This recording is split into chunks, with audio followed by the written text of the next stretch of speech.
Chapter 457. Thinking of Su Changhui saying that he would take her to the old woman who had beaten her, Su Peijian became angrier. Finally, she turned the steering wheel and drove to a high-end club she used to go to. As soon as she entered, she asked someone to bring a lot of wine. She was in a bad mood and wanted a drink.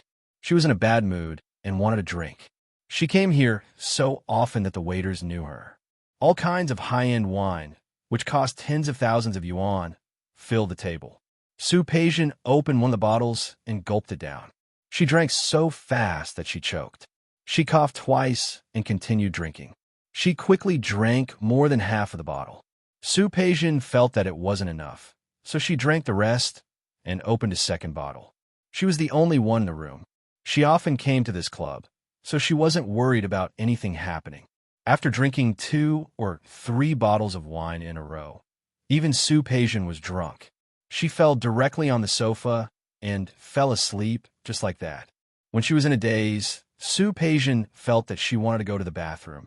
There was one in the room, but she was drunk and went outside the room. She came back from the bathroom and was about to go back to her room, but when she passed by a room, she heard Hua Jinyao's name. Hua Jinyao is really too much. He bullies people like this just because Tianyu Group is now powerful. He's simply despicable. That voice was very familiar, as if she had heard it somewhere before. Su Peijian was drunk and tried hard to remember where she had heard this voice before. He's bullying people. What can you do? I hate that we're being bullied like this now. This voice was also very familiar. Su Peijian blinked and thought about where she had heard this voice before. Isn't it? Do you know that I really hate him now? But my parents won't let me settle the score with Hua Jinyao. Come on. The person's voice was full of mockery. So what if you really come to him? That's Hua Jinyao. He's not an ordinary cat or dog. Yes, Hua Jinyao is not easy to deal with. Look, Junjio offended Hua Jinyao and even gave up the cooperation to the Li Corporation. This was another person's voice. As soon as this sentence came out, there was no more sound. Su Peijian couldn't bear to listen any longer. With a bang sound, she pushed open the door of the private room forcefully. What happened to Hua Jinyao? What happened to Hua Jinyao? You can deal with him if you want. No matter how powerful he is, does he have 3 heads and 6 arms? Peijian? A few people were talking inside.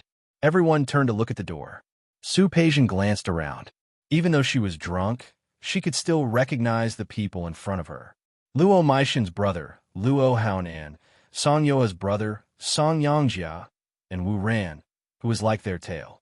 All that was left was Qiu Yanba and Chang Qiuhai, and the rest of them would be gathered. The ones who spoke just now were Luo Haonan and Song Yangjia. Their mothers had an argument with Xiang Kaiping, which led Hua Jinyao to deal with their families personally. Both Xinghua Department Store and Kasong Electronics had become subsidiaries of Tianyu Group. Because of this, Luo Haonan and Song Yangjia became a joke in their circle. Madame Song and Madame Luo were almost chased out of the house by their husbands. For many days, the two families didn't go out. They were too ashamed to raise their heads. Su Peijian thought of this when she saw them. Speaking of which, she was sent away by Su Changhui because of this. If she hadn't been sent away by Su Changhui, Su Qingsong's identity probably wouldn't have been exposed so quickly. Thinking of this, Su Peijian was furious. She gritted her teeth. She was angry at Su Qingsong and hated Hua Jinyao. What's so difficult about dealing with Hua Jinyao? If you have the ability to complain, why don't you take some action? Luo Haonan and Song Yangjia didn't respond. In fact, it was Madame Song and Madame Luo who caused Xiang Caiping's accident. However, if it wasn't for the fact that they wanted to please Su Peijian and help her, why would they do such a thankless thing? In the end, when the problem arose, no one stood up for the Luo and Song families. It wasn't that Madame Luo and Madame Song didn't think of going to Li Qianxue. However, Su Peijian had been sent away. How could Li Qianxue be in the mood to deal with them? Moreover, the person who did it was Hua Jinyao. He didn't even give face to Su Changhui, let alone others. Now that they saw Su Peijian, the two of them didn't look happy. Su Peijian had drunk some wine and was tipsy. She sneered and said, "What? Are you blaming me now? Luo Haonan and Song Yangjia didn't answer, but the expressions on their faces revealed that they meant it. Blame me? Why would you blame me? I was sent abroad by my father because of this. Now my mother doesn't recognize me. I finally see it. What kinship? It's all fake. Only benefits are real. As for Li Qinxue and Su Chenghui's excuses about the wrong baby and revenge, it was all nonsense. No matter what, they had raised her for more than 20 years. Did they not have any feelings for her at all? People said that giving birth was not as important as raising. Why was it that when it came to Li Qinxue and Old Master Li, giving birth was not as important as giving birth? To put it bluntly, it was because Su Qingsang married Hu Jinyao. Hu Jinyao was the president of Tianya Group, which had a partnership with the Li Group. He took advantage of his identity to bully her again and again. No one would be able to take this insult. Luo Haonan and Song Yangjia couldn't help but look at her when she said this. Thinking that she, a daughter of a rich family, had been sent abroad by the Su family, they felt a little soft-hearted, especially Luo Haonan, who liked Su Peijian. In his memory, Su Peijian had always been beautiful and flamboyant. Well, had he ever seen Su Peijian look so down and down? Wu Ran stood up and looked at Su Peijian. Since you're saying that, do you have a good idea? Su Peijian looked at Wu Ran, then at Luo Haonan and Song Yangjia. Suddenly, she smiled and said, I do have an idea, but whether it's good or not, you can listen to it. She closed the door, walked into the room step by step, and looked at the people in front of her. Can you think of a way to deal with Wu Jinyao? Song Yangjia was the first to not believe it. Your family has a lot of projects with Tianya Group now, right? Aren't you afraid that your parents will be angry with you if you deal with Hu Jinyao? When did I say that I'm going to deal with Hu Jinyao directly? Su Peijian looked at the three of them with cold eyes. We can't deal with Hu Jinyao in a short time. After all, he has Tianya Group behind him. But I know what Hu Jinyao's weakness is. It's not easy for you to deal with Hu Jinyao, but it's not difficult to deal with his weakness.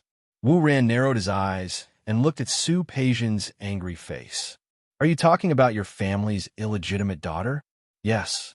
Su Peijian gritted her teeth, and her eyes were even fiercer than before.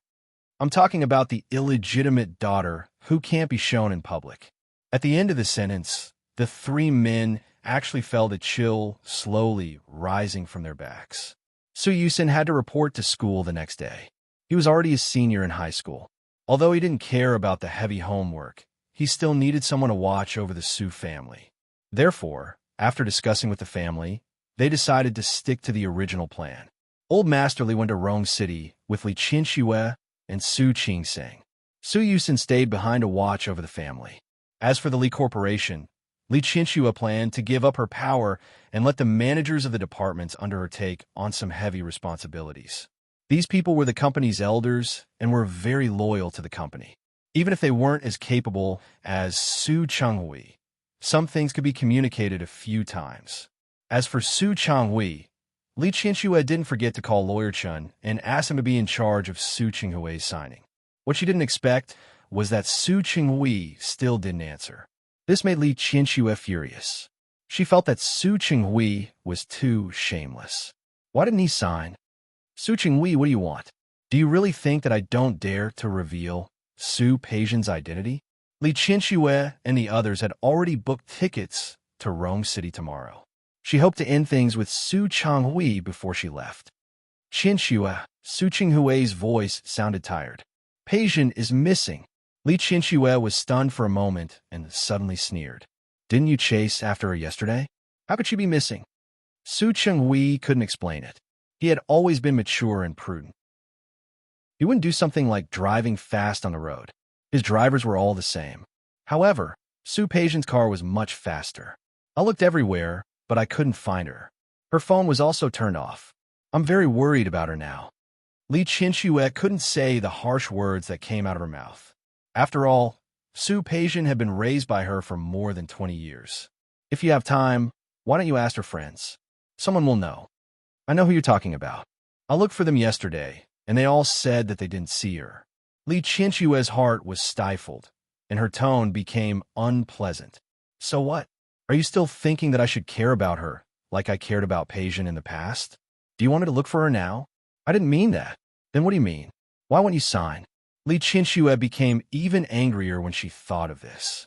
Do you think that if you say that Peijin is missing, I will forget that I want to divorce you? Let me tell you, it's impossible. Her tone was too firm, and Su Chenghui felt bitter in his heart. Qianxue, I said it. I don't want a divorce. All right, then.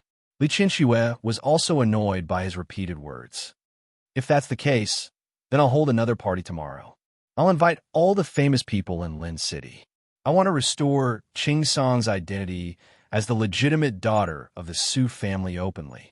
Su Chenghui thought about Su Peijin's reaction yesterday. He knew that if Li Qianxue really did that, Su Peijin would be the first to fall. Chapter 458. To sign or not to sign made Su Chenghui struggle and struggle. He couldn't make such a choice in such a short time. He couldn't bear to let Su Peijin fall into such a situation. To Su Peijin, that was worse than taking her life. But Li Qianxue, how could he bear to leave Li Qianxue? He knew Li Qianxue's personality too well. As long as he signed the contract, there would probably be no chance between the two of them. Thinking of how Li Qianxue looked when he saw her yesterday, Su Chenghui's heart was bleeding. He closed his eyes and said weakly, Qianxue, do we really have to go this far? Su Chenghui, don't you think it's ridiculous for you to say this?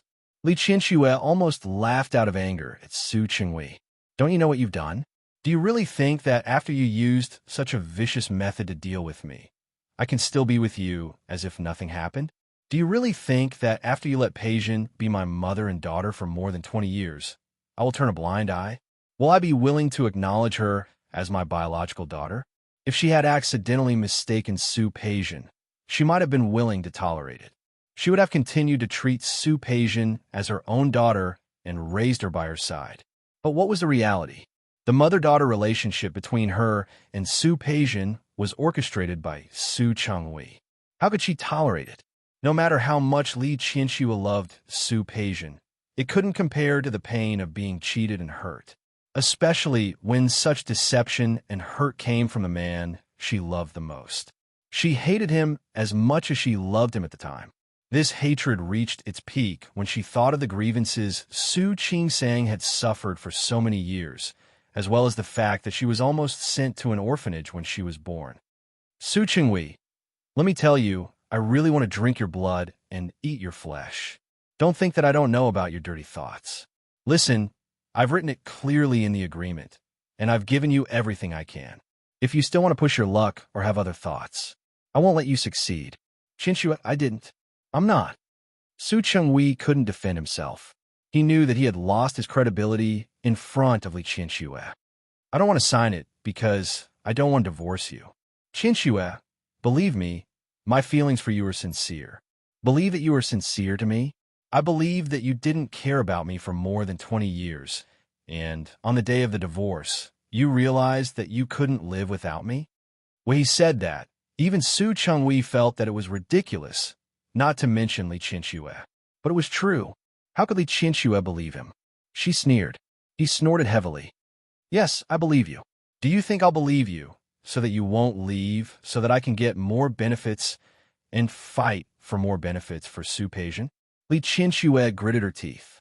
She had no idea that Su Chenghui could be so shameless. I don't want to waste time with you. I want to see your signature before tonight. Otherwise, we'll just wait and see. After hanging up the phone, Li Qianxue still felt very angry. He patted his chest with all his might, suppressing his anger. But it was very difficult. If it weren't for her strong personality, she would have cried at this moment. Li Qianxue, look at you. You were really blind back then. What kind of man did you like? She had thought that even if Su Chenghui's family background was ordinary, he wouldn't love her. But in the end, he had some pride and backbone. Now it seemed that he didn't have any backbone or pride. For the sake of a little property, he could even tell such a shameless lie as if it were true. No, perhaps he had pride and backbone in the beginning. However, these 20 years of living a comfortable life made his life more and more smooth, and he became more and more spineless. Su Chenghui, you bastard. You plotted against me like this. I won't let this go. Li Qianxue's eyes were red. She really couldn't swallow the anger in her heart. She thought that she had originally planned to save some face for Su Changhui. Since he was so shameless, why should she have any scruples? She took out her phone and was about to make a call. Before she could press the number, Su Qingsang knocked on the door and came in. Mom. Seeing her daughter, Li Qianxue put down her phone. You're back. Su Qingsang had gone to Hui Jinyao's villa to get the gifts she had chosen before. Li Qianxue was naturally prepared. However, those gifts were given by her, and her daughter's gifts were given by her daughter. The person who prepared them was different, so the intention was naturally different. Are you tired? I asked you to bring Yusin with you, but you didn't listen. Mom, Yusin was going to school today to report. Why did I ask him to follow me? There aren't many things anyway. You even asked Xiaoyu and Uncle Jean to help me. How can I be tired? After Su Qingsang finished speaking, she noticed that her mother's eyes were a little red. Mom, what's wrong? Are you not feeling well? I'm fine. Li Qianxue was also dizzy from anger just now. Now that she saw her daughter, she calmed down. No matter how unbearable Su Changhui was, he was still Qianxue and Yusin's biological father.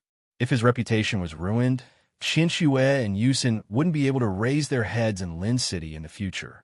Moreover, Su Qingsang married into a family like the Hua family.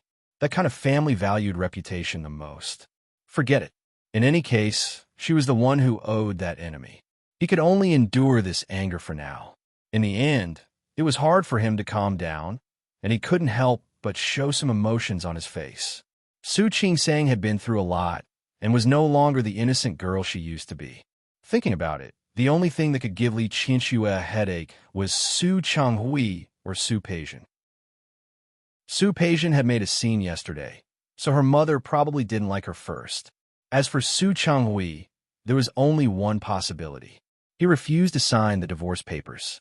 Thinking of the look in Su Changhui's eyes yesterday, Su Qingsang had mixed feelings. After thinking for a moment, she sat down next to Li Qianxue. I've asked Wu Jinyao about it. He had a villa and an apartment in Rome City. The environment was not bad, and there was more than one place. We'll go there tomorrow. Do you prefer to live in an apartment or a villa? Don't bother him. Li Qianxue patted her hand. We could just stay in a hotel. I'm accompanying you to your home visit. Speaking of which, this is the first time the in-laws are visiting your home. If we live in each other's house, although it's reasonable, it's inevitable that we'll be inferior. Mom, are you going to stay in a hotel? You silly child. Li Qianxue looked at her daughter. No matter how much she doted on her, she couldn't make it up to her enough. When you said that you were leaving, I asked someone to inquire about it. Just buy a house near the Hua family. Even if the Li family can't compare to the Hua family, we still have some money. Mom, Su Qingsang couldn't stand it. Why do these people like to buy houses so easily? You don't have to be so wasteful, do you? How is it wasteful? Li Qianxue held her hand. When you marry over there, no matter how much Wu Jinyao gives you, it will still belong to their family. Women have to be strong and have money, so they won't be looked down upon. It's one thing to be able to stand on your own, but it's another thing to be treated by your family. I'm not only going to buy one house, I'm going to buy a few more. When the time comes, they'll all be under your name. Mom, Su Qingsang was a little embarrassed. When I was in the Hua family, old Master Hua gave me a villa. You're giving me another house. Why do I need so many houses? You little girl, who would complain about having more properties under their name. So what if you have more houses? When the time comes, you can choose which one you like. If you don't like any of them, it doesn't matter. You could just rent them out and collect rent. Seeing Su Qingsang's refusal, she felt very emotional in her heart. All these years, her daughter had lost so many things and suffered so much. Looking at the children of other families in Lin City, which one of them didn't have more than a dozen properties under their name. She was the only daughter who didn't have anything from her family since she was a child. Thinking of this, Li Qianxue began to feel bad again. Don't refuse. You see, when you got married, I didn't even prepare a dowry for you. Although this matter is already over. But Mom really feels bad. Don't bother about these worldly possessions with me. Su Qingsang wanted to say something, but Li Qianxue squeezed her palm hard. Qingsang, Mom has to say something unpleasant. It's naturally good that you like Hu Jinyao's good relationship now. But I've seen through this man. There are very few men like your grandfather in the world. Flowers don't bloom for 100 days, and people don't have 100 days of happiness. You have your own business in Rome City. What if Huajinyao has any ill intentions in the future? You also have a place to retreat. Although it's convenient to return to Lin City, I won't let his family bully you. But after all, it's more than 2 hours by plane.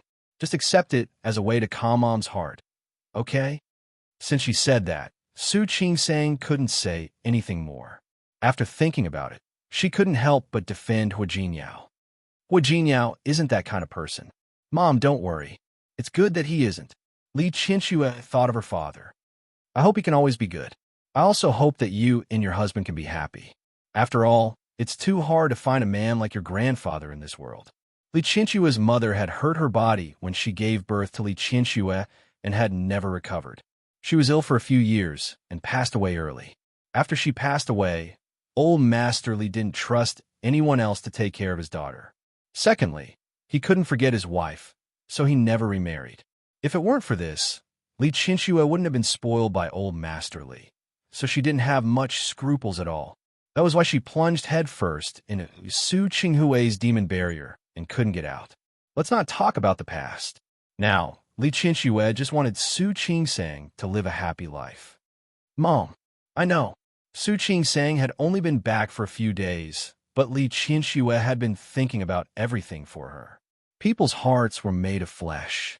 Su Qingsang wrapped her arms around Li Qianxue's waist and hugged her like a daughter who really relied on her mother. Chapter 459. Xiang Kaiping was a good person. She hoped that Su Peijian could let go of her prejudice and get along well with her. Relationships were nurtured. Sincerity for sincerity, and they were mother and daughter. How could they continue to hate each other? Su Qingsang really hoped that Su Peijian could think it through and accept Xiang Kaiping. Otherwise, Xiang Caiping's life would be too pitiful. Su Peijian looked at the apartment building in front of her and narrowed her eyes slightly. She naturally knew this place. She had been to Su Qingsang's old apartment once. Xiang Kaiping, that old woman, lived there. She was her biological mother in name. Su Peijian sneered and touched her nose. A trace of disdain flashed in her eyes. How could someone like Xiang Kaiping compare to Li Qianxue? Not to mention her family background, just her temperament and appearance. Xiang Caiping's face was weather-beaten. She looked to be in her 50s, and her face was full of wrinkles. But what about Li Qianxue? She had taken good care of herself. She looked to be in her early 30s, and the way she talked and did things she usually did. Even when Li Qianxue was angry, she would try her best to maintain her elegance. Xiang Kaiping, on the other hand, had dared to hit her. The two of them could not be compared at all. But now, such an old woman had become her biological mother. Su Peijian gritted her teeth. Thinking of that slap, a trace of hostility flashed in her eyes. She blinked her eyes and suppressed the hostility. The most dangerous place was the safest place. She knew that Su Chenghui was looking for her. He wanted to find her and let her meet Xiang Kaiping. She would never have thought that she would come right to her doorstep like this. Xiang Kaiping stayed in the apartment for the next 2 days. It wasn't that she had nowhere to go, but that she had been shocked and couldn't think of anywhere else to go. She had been listless for the past 2 days. She would eat when Xiao Ning and Xiao Yu called her. She didn't want to go downstairs, and she was even more unwilling to get up to do rehabilitation. It had only been 2 days, but she had become a lot less energetic. She couldn't understand how Su Chenghui, the sunny young man, had become such a person. Was it revenge? Was he crazy? She felt most sorry for her daughter. In her eyes, Su Qingsang was the best in the world. No matter what, she was better than Su Peijian. However, when she thought of this, she felt that Su Peijian was her own daughter after all. She couldn't continue thinking about it. She hated Su Chenghui from the bottom of her heart. If it weren't for him, how could her daughter have become like this? Annoyed, he decided not to go out and stayed at home every day. Xiao Yu and Xiao Ning were hired by Su Qingsang and Huajinyao to take good care of Xiang Kaiping. However, seeing that she was in a bad mood and Su Qingsang didn't show up, he knew that something was wrong. Both of them became more careful, taking care of Xiang Kaiping even more. Xiang Kaiping, on the other hand, could not get over it. Her body had already recovered a lot. However, he did not want to do rehabilitation and did not want to go out. Previously, he could still walk a few steps, but now he was completely sitting in a wheelchair. Other than normal physiological needs, he was unwilling to get up and move. This was actually not good for the recovery of the body. Yu Xiaoning was secretly anxious and also tried to call Su Qingsang, asking her to come and have a look. However, when Xiang Kaiping heard what they said, she exploded on the spot. After all, the two of them were outsiders. They did not understand what the mother and daughter were fighting about, so they did not say anything more. After a few days, Xiang Kaiping looked paler and more haggard than before. Yesterday was the Lantern Festival, but there was no festive atmosphere at home. Xiao Ning had a family, so she hurriedly returned home. In the end, she was worried that the old lady would not be able to get over it, so she came back early today. However, not long after lunch, there was a knock on the door. At this time, she did not know who would come. Xiaoyu got up and quickly went to open the door. The person standing outside the door was not someone Xiaoyu knew. She had never seen Su Peijian before, so naturally, she did not know who she was. "Hello, who are you looking for?" The girl in front of her was very young, but her complexion was not very good, and her hair and clothes were a little messy. For a moment, she did not know if the other party was here as a guest or for something else.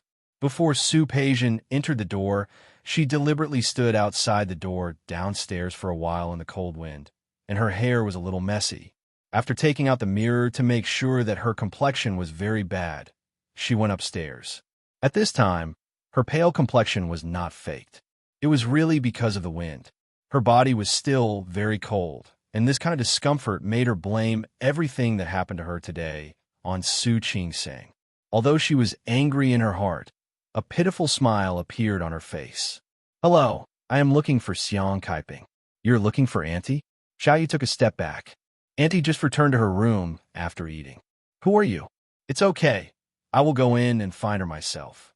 As she said this, Su Peijian directly walked past Xiaoyu and into the room. Miss Xiaoyu wanted to stop her, but he could not. He could only watch Su Peijian rush in. "Miss, wait a moment. Let me tell Auntie." Before she could finish, Su Peijian had already searched room by room. She did not need to search too much. After all, the room was only so big. When she opened the second door, Su Peijian saw the old woman. She was sitting in a wheelchair. It seemed that she heard the noise and came out to see what was happening. When she saw Su Peijian, Xiang Kaiping was stunned for a moment. However, Su Peijian let out a cry and threw herself in front of Xiang Kaiping. "Mom!" Xiang Kaiping was stunned on the spot. She had been in a bad mood for the past 2 days. Whenever she thought of what Su Chenghui had done, her heart would be filled with hatred. She also regretted that such a good child like Qingsang was not her own daughter. She also thought of Su Peijian's unruly and stubborn personality. All these things made her unable to muster up any interest in acknowledging Su Peijian. After all, there was a gap between the two of them. If she went to Su Peijian's door to acknowledge her, she was not sure if Su Peijian would accept her. After all, Su Peijian was a good young lady. If she acknowledged her, she would become an illegitimate daughter. With Su Peijian's personality, would she really be able to accept it? Although Xiang Kaiping was angry, she could see through this matter very clearly. After all, no matter how bad Su Peijian was, no matter how spoiled she was by Su Chenghui, she was still her child, her flesh and blood. After what happened with Su Qingsang until now, Su Peijian did not come to visit. She was already prepared that Su Peijian would not acknowledge her as her mother. Because of this, she became more and more depressed. Unexpectedly, Su Peijian came. She came so suddenly, and she still looked like this. Looking at Su Peijian hugging her waist and crying, Xiang Kaiping could not react for a moment. When she met Little Yu's curious and surprised gaze, she glanced at her. Little Yu understood tacitly, retreated, and closed the door. "Mom!" Su Peijian cried out again. This time, her tears were real. She was really crying. How could she not cry? She was originally the young lady of the Su family and the department manager of the Li Corporation. Apart from a time when Qiu Yanbao broke off the engagement, Her life had been smooth sailing. However, she never thought that life would take a 180-degree turn at such time. Her grandfather and mother were not her, and neither was her home. The most important thing was that her mother did not want her anymore. She had been with Li Qianxue for more than 20 years. More than 20 years. Could it be that just because she wasn't her biological mother, those 20 years could be erased in one go? Su Peijian did not understand that Li Qianxue was venting her anger on Su Qingwei. She also did not know that her identity had not been revealed until now, because Li Qianxue still cared about the mother-daughter relationship. Now, she only felt that she was pitiful and that she had lost everything. She cried extremely miserably. Xiang Kaiping did not like Su Peijian at first. She had not even thought about whether to acknowledge her as her daughter. But no matter what, she was her own daughter, a flesh and blood that fell from her body. Seeing Su Peijian cry like this, Xiang Kaiping's heart softened. She raised her hand, trembled a few times, and finally placed it on top of Su Peijian's head. It was a gentle caress. She did not speak. It was such a simple action. Su Peijian raised her head. Her face was originally exposed to the cold wind outside, and it was frozen pale. Now, she was crying like a pear blossom in the rain, looking extremely pitiful. Xiang Kaiping's heart softened. "Don't cry, Mom." Su Peijian bit her lip and shrunk her neck a little timidly. You're not angry with me anymore? Angry? What was there to be angry about? Xiang Kaiping sighed.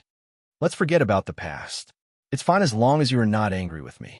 Su Peijian's tolerance was probably not as big as Su Qingsong's. When the time came, she was the one who abandoned her. She was afraid that she would hate her. Mom. Su Peijian shook her head.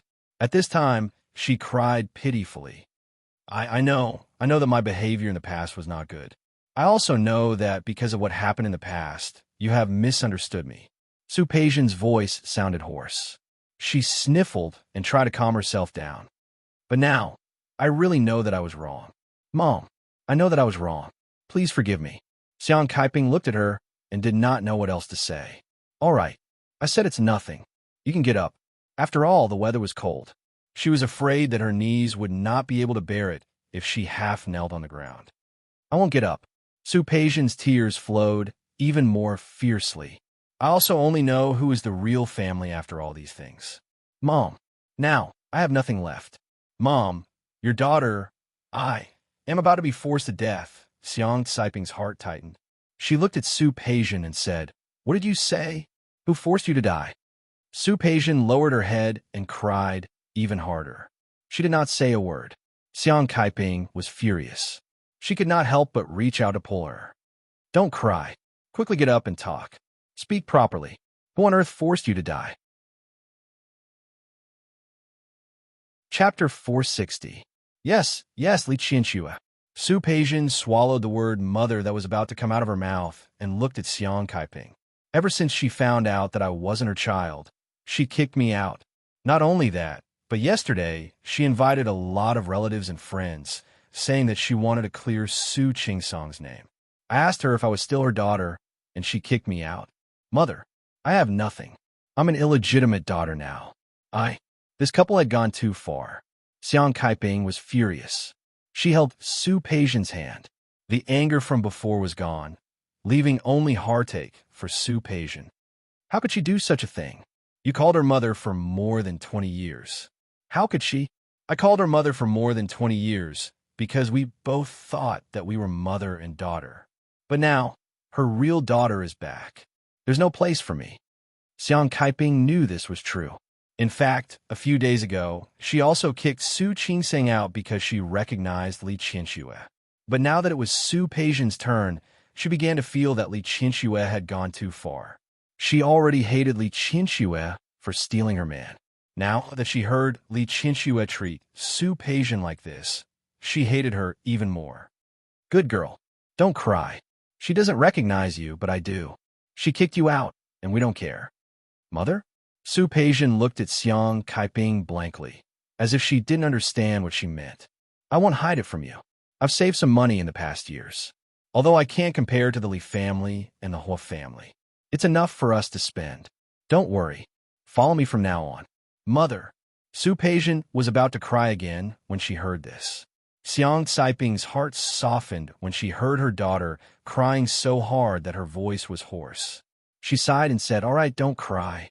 You can follow me from now on. Don't worry. I won't let you suffer." Okay. Su Peijian nodded heavily and reached out to hold Xiang Caiping's hand. Mother, I finally understand. What gratitude for raising him up. That was all fake. Only blood kinship was real. From now on, I only have you as my mother and my only family member. Xiang Caiping nodded. Suddenly, she thought of Su Changhui. Li Qianxue drove you out. Didn't your dad say anything? Mom. Su Peijian gritted her teeth, and the sadness on her face became even more obvious. Dad couldn't bear to leave the Li family. Besides, it was Grandpa who called the shots in the family. How could he leave me here without a care? All right. Very good indeed. Xiang Caiping hated Su Changhui to begin with. Hearing this, she hated him even more. I thought he was a man of integrity. He had no choice but to marry that woman. Now, it doesn't seem like it's because they have no other choice. I'm afraid they just can't bear to part with the glory and wealth. Su Peijian lowered her head and looked aggrieved. Dad didn't speak up for me yesterday. You just kept asking me to look for you. I begged him to beg Li Qianxue not to kick me out, but he refused. Originally, I had done so many wrong things before. I really don't have the face to look for you. But no matter what, we are mother and daughter. Besides, I want you to know what kind of person Dad is. So today, I shamelessly came here. Mom, you won't be angry with me, will you? No. Xiang Caiping only hated Su Changhui and Li Qianxue now. With this hatred, she didn't even like the house in front of her. As for the second half of Su Peijian's speech, saying that she didn't want to be kicked out, she wasn't angry. After all, they had been together for more than 20 years. If she really didn't fight back when she was kicked out, she would be too soft-hearted. That was good. She recognized her position and cut ties with the Su family. Thinking about it, Xiang Caiping almost instantly had an idea. Let's go. Peijian, let's go now. Go. Go where? Leave this place, of course. Xiang Caiping was also angry. Li Qianxue had treated her daughter like this. How could she still have the face to stay in Su Qingsang's house? This house belongs to Su Qingsang. We won't live in it. Let's go now. Su Peijian didn't object. Speaking of which, Dad bought me a house before. Why don't we stay there first? Her luggage was still there. What are we going to stay in your father's house? We won't stay there even if we stay in a hotel. Xiang Caiping was really glad now. She was glad that she didn't have time to give all her property to Su Qingsang out of guilt. Otherwise, the mother and daughter would really be living on the streets now. Mom, staying in a hotel also costs money. My apartment is actually not small. I was kicked out yesterday, so I stayed there for a day. Xiang Caiping already hated Li Qianxue for kicking her daughter out. Now, hearing that her daughter was even fussing about the cost of staying in a hotel, her heart was really hurt. She hated Su Changhui even more. After all, Su Peijian was a child he had raised and doted on for so many years. She kicked her out just like that, without any consideration for her feelings. He treated you like that. Why should you stay in his house? Mom, Su Peijian really didn't want to stay in a hotel. Since my father gave that apartment, it is mine. It would be a waste not to take it. Xiang Caiping thought about it, and it seemed to make sense. Then, she wasn't so angry anymore. I'll pack my things. We'll leave right away. Xiang Caiping stood up as she spoke. Her waist injury wasn't too big of a problem. She just needed to take care of it. Seeing that, Su Peijian stepped forward and said, "Let me help you." No need. Xiang Caiping's waist was not convenient. She didn't want to waste too much time. It's just a few clothes. Sit down and rest for a while. Mom, just let me help you. Su Peijian looked nervous, but she also wanted to be close to her. From now on, only we, mother and daughter, will be left to rely on each other. Xiang Caiping's heart ached again, but she didn't refuse again. Because it was uncomfortable to look at this place, Xiang Caiping only brought some clothes. Fortunately, she had planned to go to Rome City before, so she didn't unpack the 2 suitcases. There was nothing more to pack. After taking some of their belongings, Xiang Kaiping and Su Peijian left the room just like that. Outside, Xiaoyu was stunned when he heard the word mom. He didn't know what was going on inside. He told Xiao Ning what had happened in a low voice. Neither of them knew what had happened. When Xiang Kaiping and Su Peijian came out, Xiaoyu went up to them first. He saw the 3 big suitcases next to Xiang Kaiping and Su Peijian. "Auntie, we're not staying here. We're leaving now." During this period, Xiang Kaiping had been taken care of by these 2 caregivers. At this moment, Xiang Caiping's tone was considered friendly. "You two come with me." This, Xiao Ning and Xiaoyu looked at each other. Although they said they were taking care of Xiang Kaiping, they were hired by Hu Jinyao. Now that they were leaving, of course, they had to inform Hu Jinyao or Su Qingsang. "What is this? Since you're here to take care of my mother, of course, you'll be where my mother is." Su Peijian's attitude was considered polite. The 2 of them thought about it and felt that it made sense. After all, they were hired to take care of Xiang Kaiping. Naturally, they would be where Xiang Kaiping was. Thinking of this, Xiao Yu and Xiao Ning looked at each other. Finally, they went back to the guest room to pack their luggage and followed Su Peijian. Su Peijian drove here. When they went downstairs, she didn't forget to explain to Xiang Kaiping, "I was angry yesterday, so I drove out. I didn't think too much about it." "Mom, you're not angry, are you?" "Why would I be?" Xiang Kaiping knew what she was referring to. "Your father bought this car for you, right?" "Yes. It was her birthday present this year." However, Su Peijian didn't say this.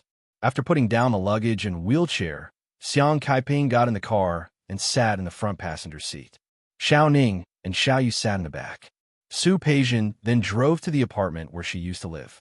On the way, Xiao Ning was smart enough to send a message to Su Qingsang about what had happened here. She didn't say anything more. She only said that a young girl came and called Xiang Kaiping mom and took Xiang Kaiping away. Now, they were following her. Soon, Su Qingsang replied to the message. She asked them to continue to take care of Xiang Kaiping and to take good care of her. She also said that she would pay their salary regularly and asked them not to worry. Xiao Ning breathed a sigh of relief. It was good that the master didn't blame them. Otherwise, they would be in trouble. As for the money, Hu Jinyao had paid for half a year's salary in one go. Su Qingsang put down her phone and felt a little emotional. She really didn't expect that Su Peijian would really acknowledge Xiang Kaiping. She thought that with Su Peijian's personality, she wouldn't compromise so easily. No matter what, she would talk about it after a few fights. However, she didn't expect Su Peijian to acknowledge Xiang Kaiping so easily. It seemed that mother-daughter nature was like this. Xiang Kaiping was a good person. She only hoped that Su Peijian could treat her well. However, there was no hurry now. After all, Xiao Ning and Xiaoyu were still by Xiang Caiping's side. If anything happened, the 2 of them could call each other. Thinking of this, Su Qingsang was more or less relieved. She thought about it for a while and told Li Qianxue about it during dinner that night. She could see that Li Qianxue still had feelings for Su Peijian. Now that Su Peijian had acknowledged Xiang Kaiping, she was afraid that Li Qianxue would have other thoughts. "Mom, no matter what, Peijian is Auntie's biological daughter. Now that she has thought it through and is willing to acknowledge her, it can be considered a happy thing." Li Qianxue didn't speak. Her mood was more or less affected. The daughter she had raised for so many years ran away without a word, and now she was acknowledging another woman as her mother. She felt a little upset, but looking at Su Qingsang, she felt that it seemed to be understandable. She had acknowledged her own daughter. How could she stop others from reuniting with her own daughter? She rubbed her temples and spoke in a much softer voice. "That's good. They can reunite and live a good life in the future. It won't be too bad." In the future, when Su Peijian got married, she would add some dowry to fulfill the mother-daughter relationship. Old Master Li was silent. No one knew what he was thinking. He turned to look at Su Qingsang. "We're going to Rong City tomorrow. Is your luggage packed?" "Yes." Su Qingsang nodded. "If there is anything missing, we can buy it when we get there." "That's what I said." Li Qianxue looked at Old Master Li. She was afraid that he would be unhappy with Su Peijian's behavior, so she quickly changed the topic. "Dad, didn't you have a friendship with Old Master Hua? It's going to take this opportunity to relax. Old Masterly frowned slightly. It's not really a friendship. We have met a few times. But he is a straightforward person. I didn't expect that the two families would become in-laws one day. This is also fate, Li Chinchua said with a smile. The three of them didn't say anything else. After dinner, they talked about going to Rome City the next day, and then went back to their rooms to rest. The next day, Su Qingsang got up early. Li Chinchua got up even earlier than her. The plane was at 10 o'clock. There was no need to get up so early. However, she thought about going to Rome City and seeing Hu Jinyao soon. Su Qingsang's heart flew with her. The two of them hadn't been apart for many days, just 2 or 3 days. But so many things had happened in between. She felt that she really hadn't seen Hu Jinyao for a long time. Li Chinchua saw that her daughter was in a good mood when she got up. She was a little jealous of Hu Jinyao, but more than that, she was happy. It was also good that her daughter could be happy because her marriage was unfortunate. Thinking of this, she thought of Su Chengwei. Last night, he called to ask if he could delay the signing for a few days. He would wait until he found Su Peijian. If Su Qingsang hadn't told Li Chinchua about Su Peijian going to Xiang Kaiping, Li Chinchua would have been deceived by him again. This man was really disgusting now. He knew that Su Peijian had gone to Xiang Kaiping and her mother. But he still said one thing to her face and another behind her back, saying that Su Peijian had disappeared and came to her to gain sympathy. If it weren't for the reputation of her 2 children in the future, Li Chinchua really wanted to completely fall out with him and make him lose face. She thought about coming to Rome City today. In the end, she didn't want to make things difficult for herself. She left this matter to Lawyer Chun to deal with. Anyway, she was in no hurry. Su Chengwei could escape for a while, but he couldn't escape forever. When she came back from Rome City, he would have to sign it even if he didn't want to. Mom, let's go. When she came back to her senses and met Su Qingsang's concerned eyes, Li Chinchua felt warm. One on the left and one on the right, the two of them supported Old Masterly out of the door. When the plane landed in Rome City, it was just after lunchtime. Old Masterly was getting old, and such a short flight was tiring. After more than 2 hours on the plane, he wanted to rest. Before coming, Li Chinchua had already begun to pay attention to the houses here, but even if they found a suitable one, they had to clean it up first. Therefore, the three of them could only stay in a hotel for the time being. Li Chinchua rented the presidential suite of the largest 5-star hotel in Rome City. After entering the room, she asked Old Masterly to rest for a while. She also wanted to rest for a while and then visit Old Master Hu the next morning. Su Qingsang was hungry, so she asked the hotel to send food upstairs. Not long after, there was a knock on the door.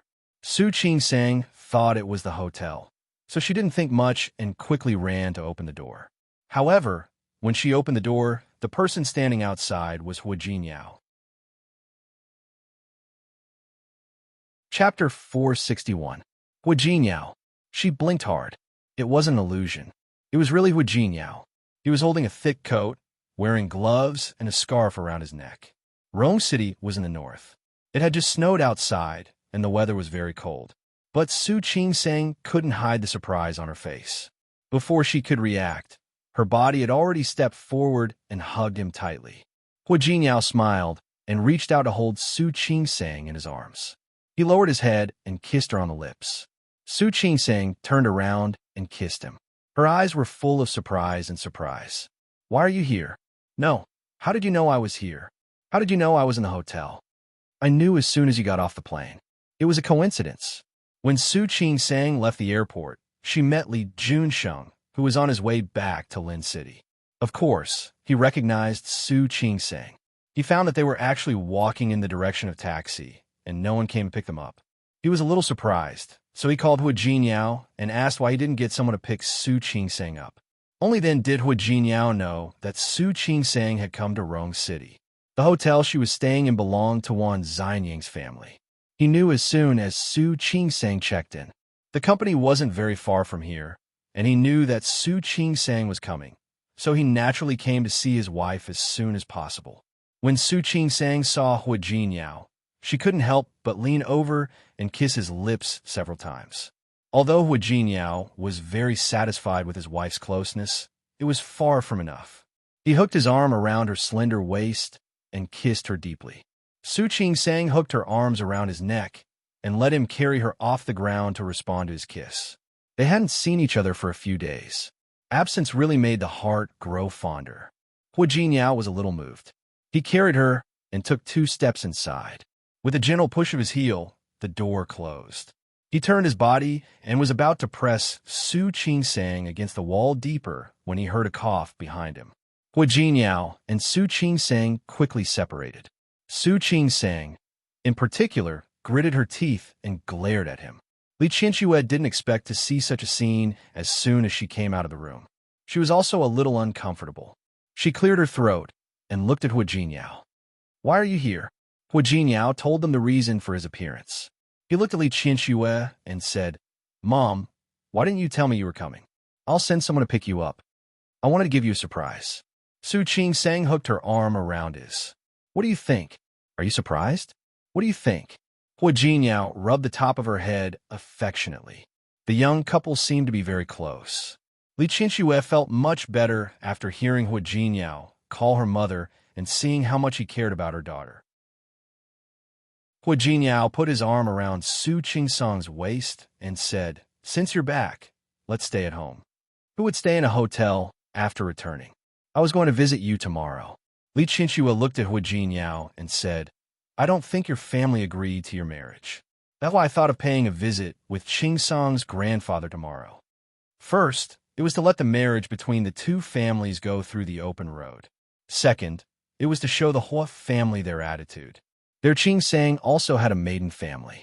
Then Mom and Grandpa can stay here. I'll take Qingsang home." "No need. I'll stay here with Mom. Anyway, it'll be the same if we go tomorrow." "Okay." Hu Jinyao didn't object. However, Li Qianxue thought about it and felt that it wasn't appropriate. "Forget it, Qingsang.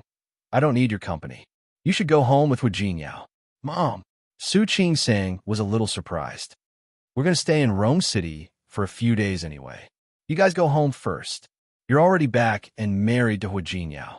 If you don't go back with him, it won't be good." If it weren't for the fact that it was afternoon and inconvenient to visit, Li Qianxue and Old Master Li would have visited the Hua family as soon as possible. According to the customs of Lin City, visiting one's in-laws for the first time couldn't be done after noon. Okay. I'll stay here and have dinner with you before going back." Su Qingsang looked at Hu Jinyao as she spoke. "What do you think? You can decide such a small matter." As Hu Jinyao spoke, the waiter had already brought lunch over. Li Qianxue called out Old Master Li. He saw that Hu Jinyao had come. He wasn't surprised. Hu Jinyao greeted Old Master Li. He hadn't had lunch yet, so they went together. "Mom, if you're in good spirits this afternoon, why don't I take you around? Wouldn't it be inconvenient? Don't you need to go to work?" "It's okay. The company won't collapse even if I don't go to the company for half a day." "That's good." Old Master Li had been very satisfied with his grandson-in-law before, and now he could only be even more satisfied. "You're in luck." It was still snowing in Rome City the day before yesterday. It was cloudy yesterday, but it's sunny today. Hu Jinyao waited for them to pack up and took them out of the room. He said, "There's a square nearby with a nice view of the snow. I'll take you guys for a walk." It was the first snow in Rome City after the beginning of spring, and it was very heavy. In the morning, Li Qianxue and the others got off the plane and were amazed. After all, it rarely snowed in Lin City. Even if it did, it was sleet. I wanted to see it just now. When Su Qingsang got off the plane, she wanted to take pictures of the snow. She wanted to settle Old Master Li and the others first, so she went back to the hotel. After leaving the hotel and getting into the car, Su Qingsang rubbed her hands. "It's so cold. Are you cold?" There was a heater in the car, but it was really cold when they went out just now. Hu Jinyao took Su Qingsang's hand and put it in his arms. "I'll warm it for you." "No." Su Qingsang was a little embarrassed and looked at Old Master Li and Li Qianxue, who were sitting on the other side of the car. "When we go back, I really want Annie Wong to give you good nutrition. I think your hands get cold in winter." "I think so too." Li Qianxue saw that her son-in-law was so nice to her daughter and felt comfortable. Look at Qing Sang. She's so thin. She's grown up, and I can't control her anymore. You can control her later and make her eat more. Mom, I'm not thin, okay? Su Qing Sang retorted. I have a standard figure. Mom, don't worry. Hua Jinyao squeezed her little hand. I'll give Qing Sang good nutrition. Su Qing Sang glared at him with a hint of reproach in her eyes. Hua Jinyao squeezed her little hand and said softly, Don't worry. Annie Wong is good at making medicinal cuisine. She'll make you fat. Screw you. Su Qing Sang couldn't help but say, Do you think you're feeding pigs? You admit that you're a pig. I didn't say that. Hua Jinyao, was he itching for a beating? Su Qing Sang gritted her teeth and couldn't help but want to hit him. She seemed to be about to explode, which made Hua Jinyao's smile even more obvious. Li Qianxue sat on the side and watched with a smile, but she couldn't hide the bitterness in her heart. Su Qing Sang was so comfortable with Hua Jinyao. As a mother, she had never seen her like this. In her impression, Su Qing Sang had almost no presence in the Su family. Every time there were guests at home, she hid in her room while waiting. Every time something happened in the Su family, she basically didn't show up. When eating, she would sit as far away from Su Chenghui and Old Masterly as possible, trying to be invisible. She used to think that Su Qing Sang was like that. Now she knew that wasn't the case. She also had such a lively and cheerful side, but as a mother, she could only see this side of her daughter because of her son-in-law. Thinking of this, Li Qianxue hated Su Chenghui even more. If it weren't for him, why would Su Qing Sang suppress her nature? Why was she so cautious before? Li Qianxue really wronged Su Chenghui in this matter. Su Qing Sang had always been a cold person. She slowly changed after she got together with Hua Jinyao. Su Qing Sang raised her hand and wanted to pinch Hua Jinyao. Then she realized that Li Qianxue and Old Masterly were both there, so she had to put her hand down. Then she sat down and couldn't help it. She rolled her eyes at Hua Jinyao. In Li Qianxue's eyes, Su Qing Sang's action was a sign that she was still afraid of her. Her heart became more and more bitter. She also decided to treat Su Qing Sang better in the future. Rong City was very prosperous, and it was very close to the capital. There used to be a foreign concession here. The square that Hua Jinyao mentioned used to be one of the concessions.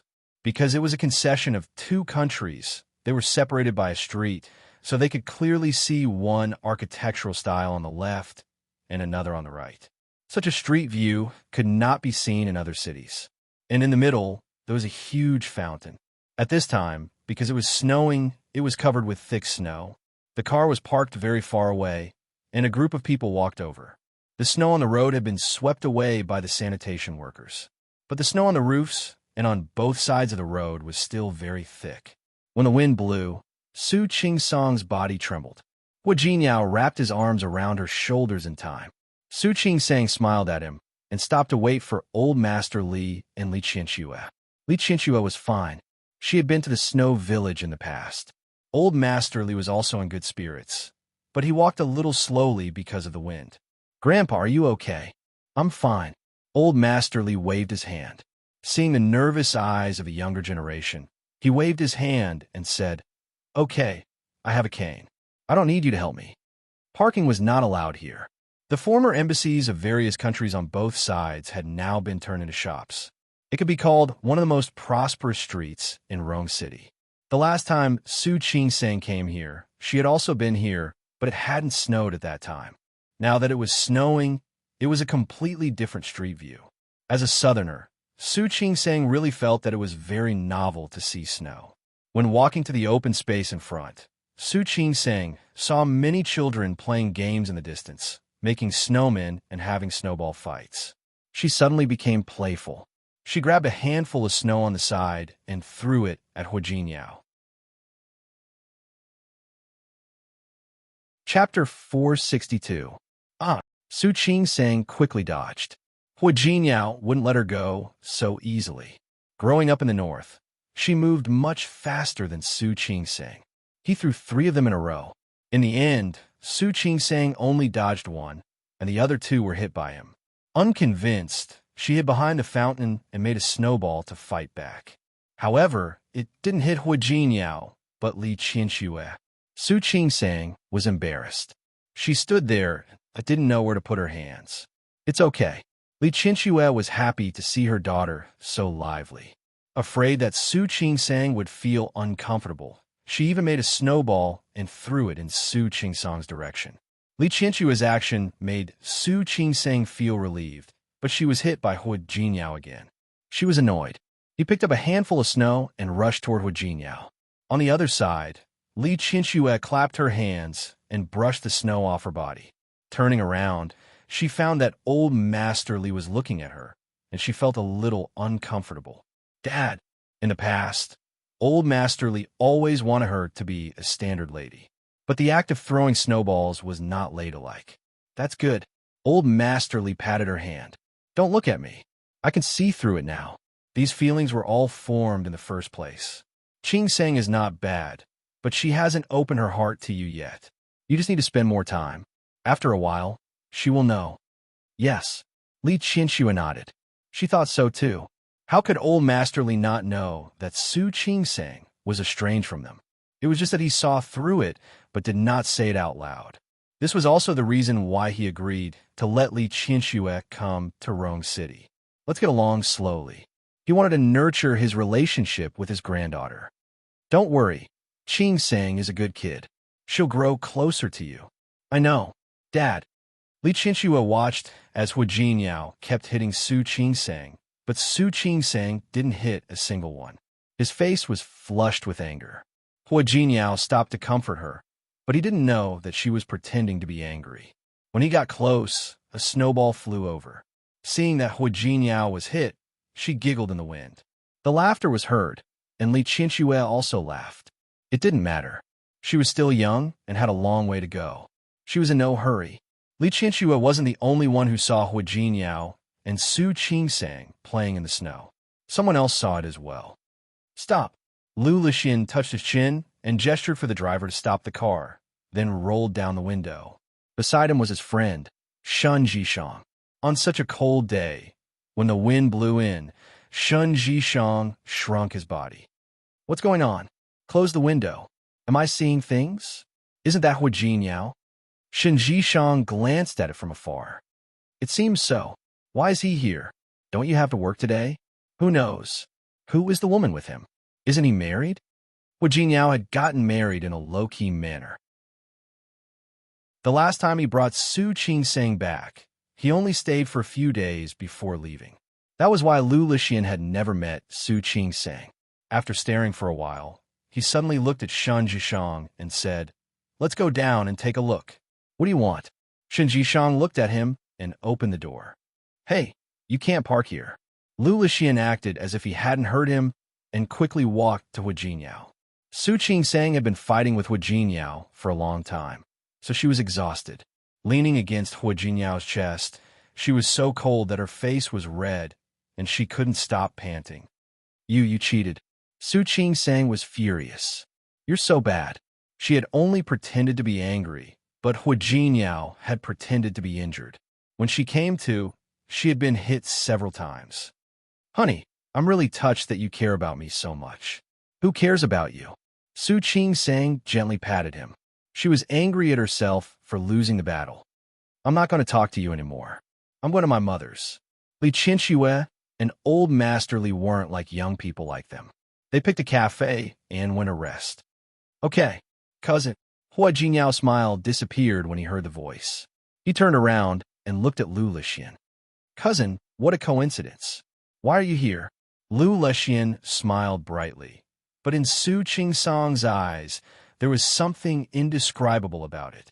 Her first reaction was that she didn't like this person. Hu Jinyao didn't answer Lu Lixin's question. He just hummed in response. Lu Lixin didn't mind Hu Jinyao's cold attitude. He glanced at Su Qing-sang with a meaningful look in his eyes. This is since Hu Jinyao was married. She had to be a woman from another family. She was quite pretty. "This is your cousin-in-law." Hu Jinyao's voice turned cold, and his face darkened. "Cousin-in-law?" Lu Lixin was surprised. "Isn't she in Lin's city? Is she back?" "Yes." Hu Jinyao had no choice but to introduce them to Su Qing-sang. "Qing-sang, this is Lu Lixin, my uncle's son. This is Su Qing-sang, your cousin-in-law. Be more respectful next time. Of course, she didn't come back for the new year, and I didn't have the chance to meet her. I thought she was you. Lu Lixin coughed. He didn't finish his sentence, but Hu Jinyao and Su Qingsang understood what he meant. Hu Jinyao's face darkened. He glanced at him coldly. Don't talk nonsense. Do you think everyone is like you? Speaking of Lu Lixin, he was his uncle's son. He had been spoiled by his parents since he was a child. When he grew up, he didn't have a proper job. He relied on his family's wealth to indulge in debauchery. Hu Jinyao had never liked Lu Lixin. Similarly, Lu Lixin didn't like Hu Jinyao either. Lu Lixin didn't like Hu Jinyao either. Hu Jinyao entered the Tianyu group at a young age. His methods were high, and he did things swiftly and decisively. Other people who weren't as wealthy as the Hu family would always praise Hu Jinyao. Especially Hu Jinyao's uncle, Lu Chengren. Every time he saw Lu Lixin misbehaving, he would compare him to Hu Jinyao. His mantra was, look at Hu Jinyao. As time went by, Hu Jinyao didn't like Lu Lixin, and Lu Lixin disliked Hu Jinyao even more. Yes, I'm just a spoiled brat. Of course I can't compare to people like you, who are virtuous and ambitious. Lu Lixin wasn't angry at Hu Jinyao's humiliation. He laughed at himself, then turned to Su Qingsang. Since you're my cousin-in-law, I wonder when you'll be free. Come to our house. My father has always treated my cousin as my biological brother. Cousin, you should bring my sister-in-law to meet my father too, right? I'll visit uncle in a few days. Hu Jinyao didn't like Lu Lixin, but he still respected Lu Chengren. Lu Lixin saw the displeasure in Hu Jinyao's eyes when he finished speaking. He thought that Su Qingsang was Hu Jinyao's mistress when he saw her from afar.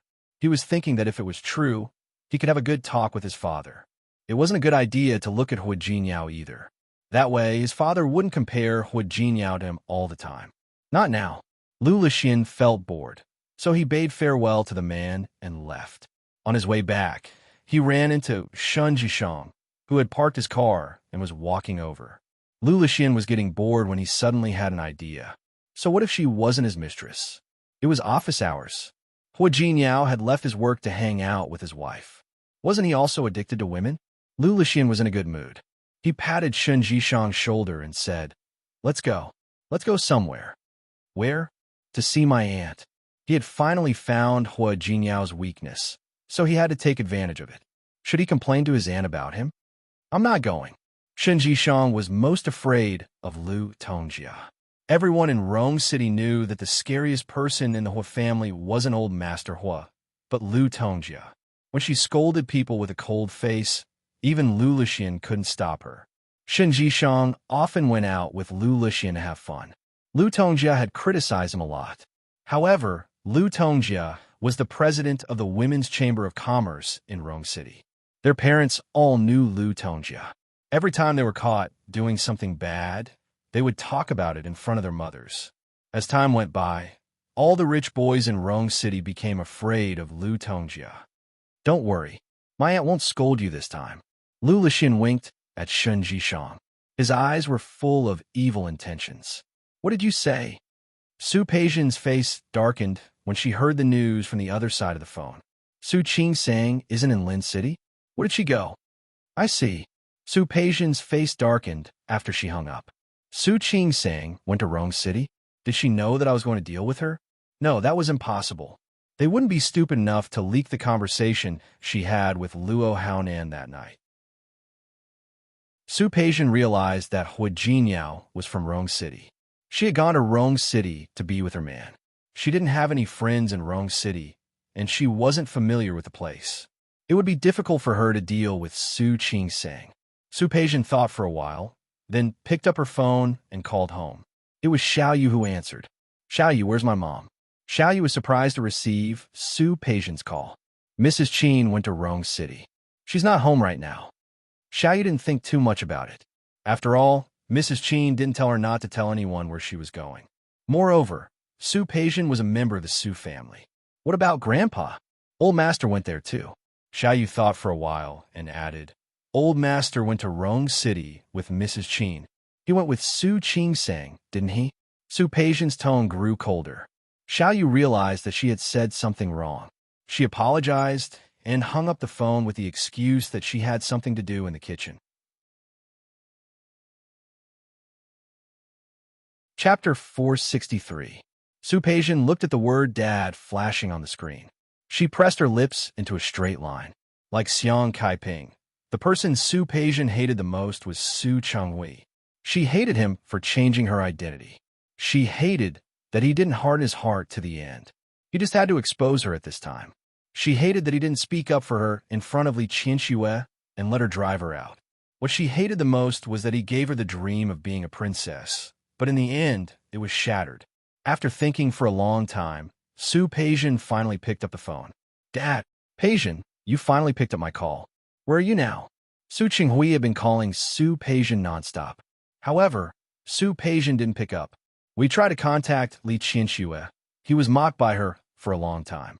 She said that he did it on purpose, saying that Su Peijian was missing so that he wouldn't sign the papers.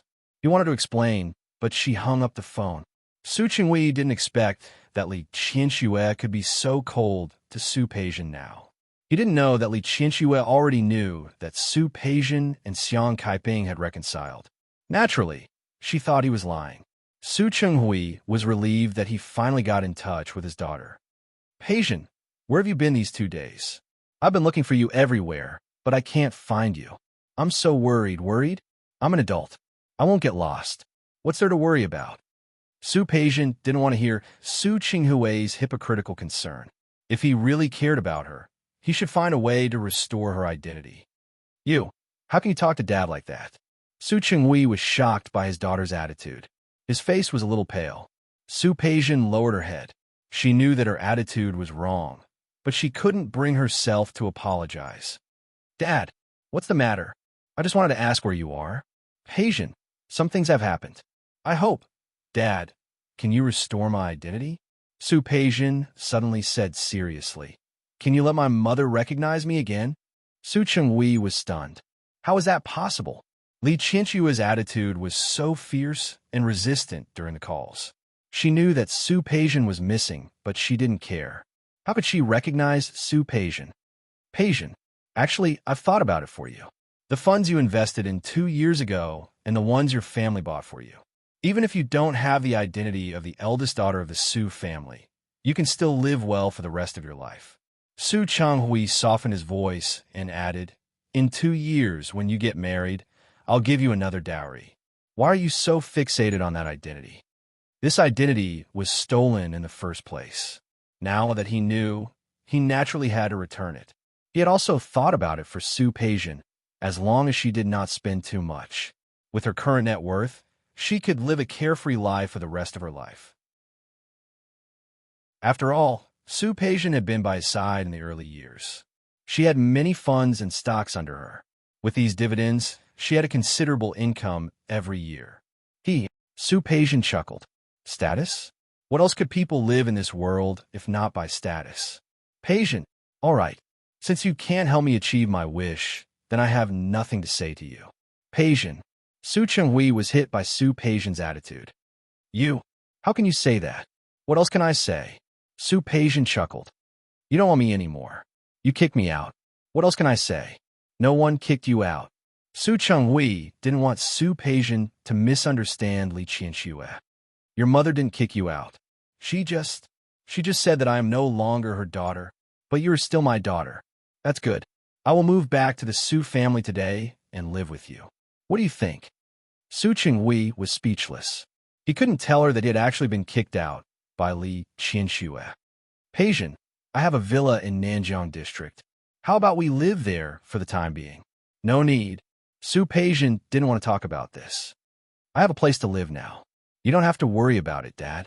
Peijian, are you blaming me? I don't dare. How could I blame you? Actually, I should thank you.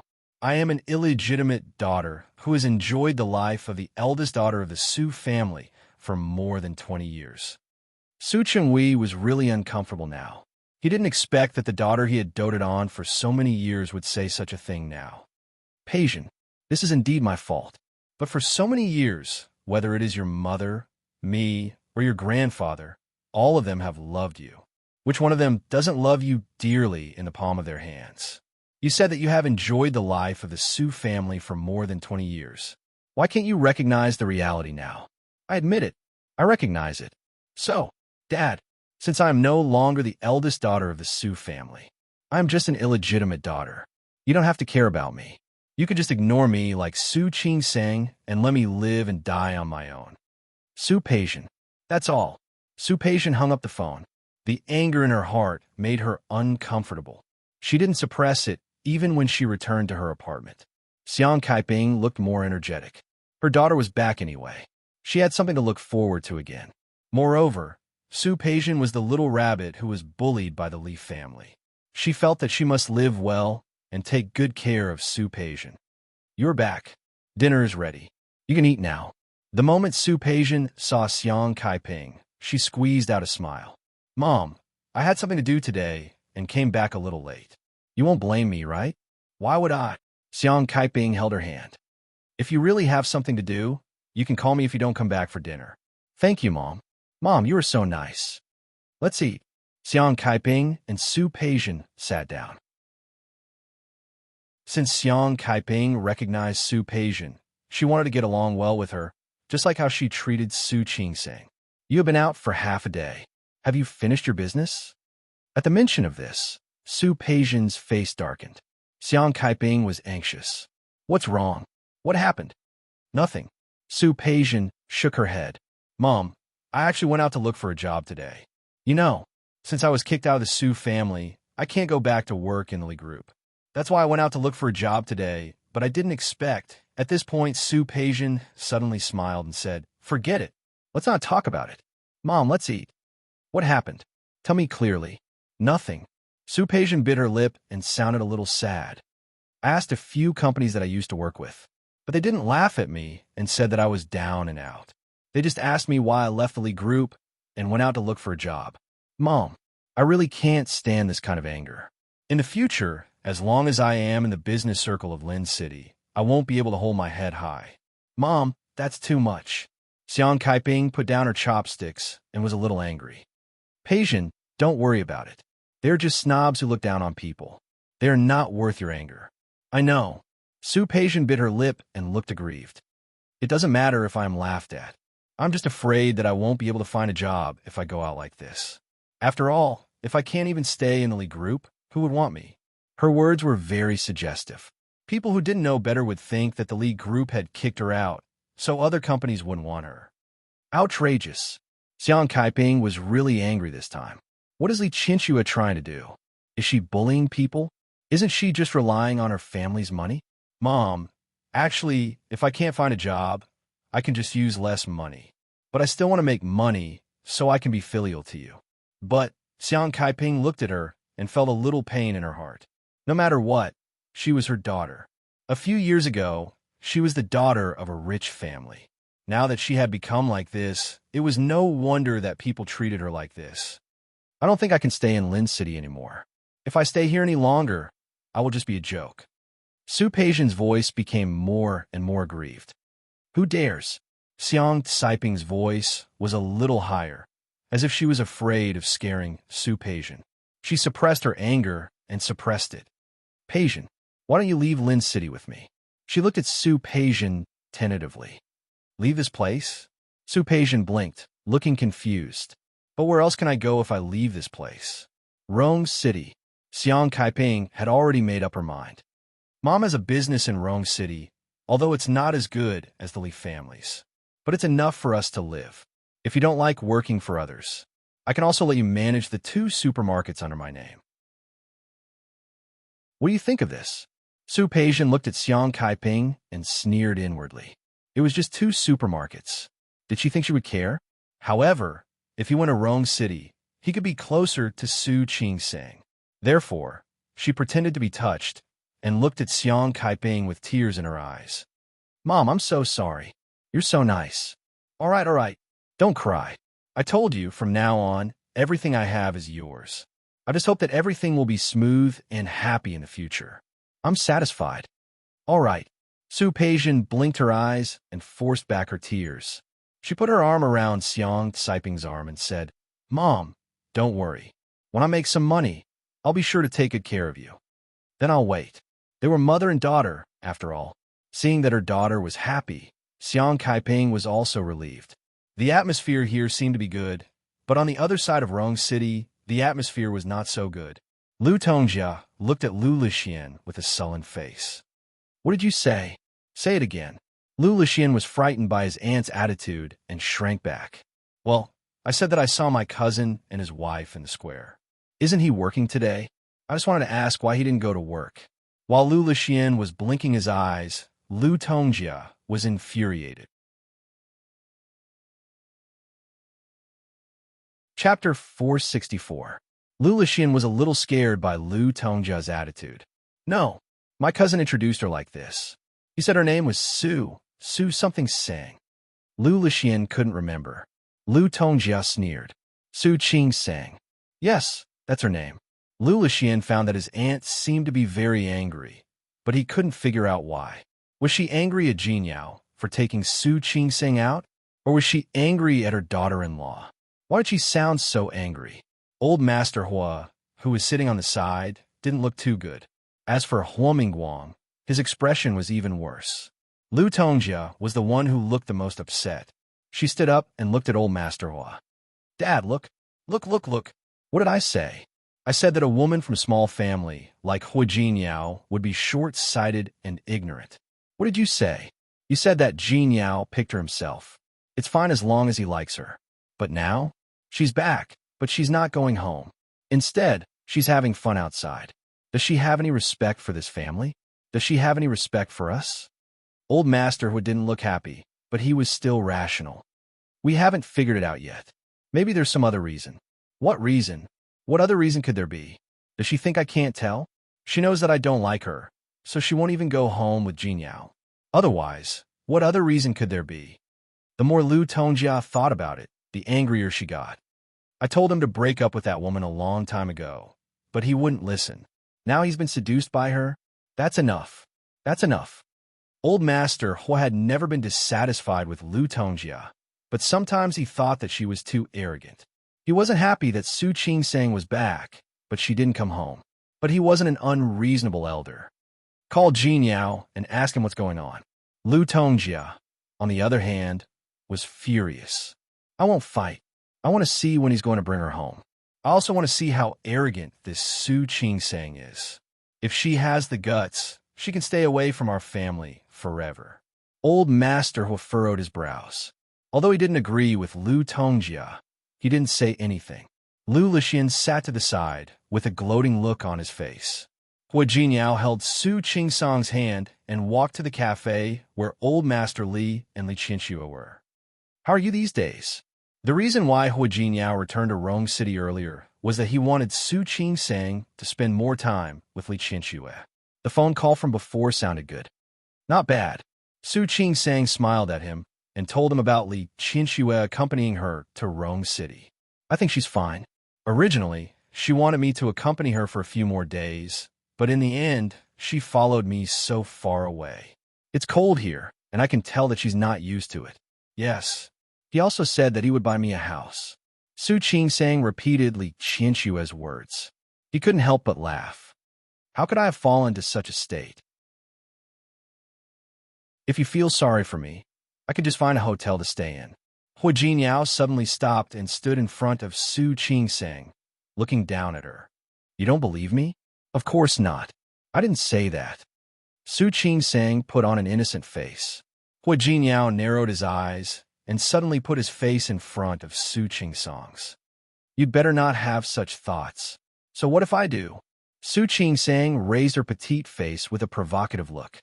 Hua Jinyao suddenly turned his face and bit her on the lips. Su Qing Sang took a step back in pain. Hua Jinyao put his arm around her waist and looked at her with narrowed eyes. If you have such thoughts, I don't mind proving it with my actions.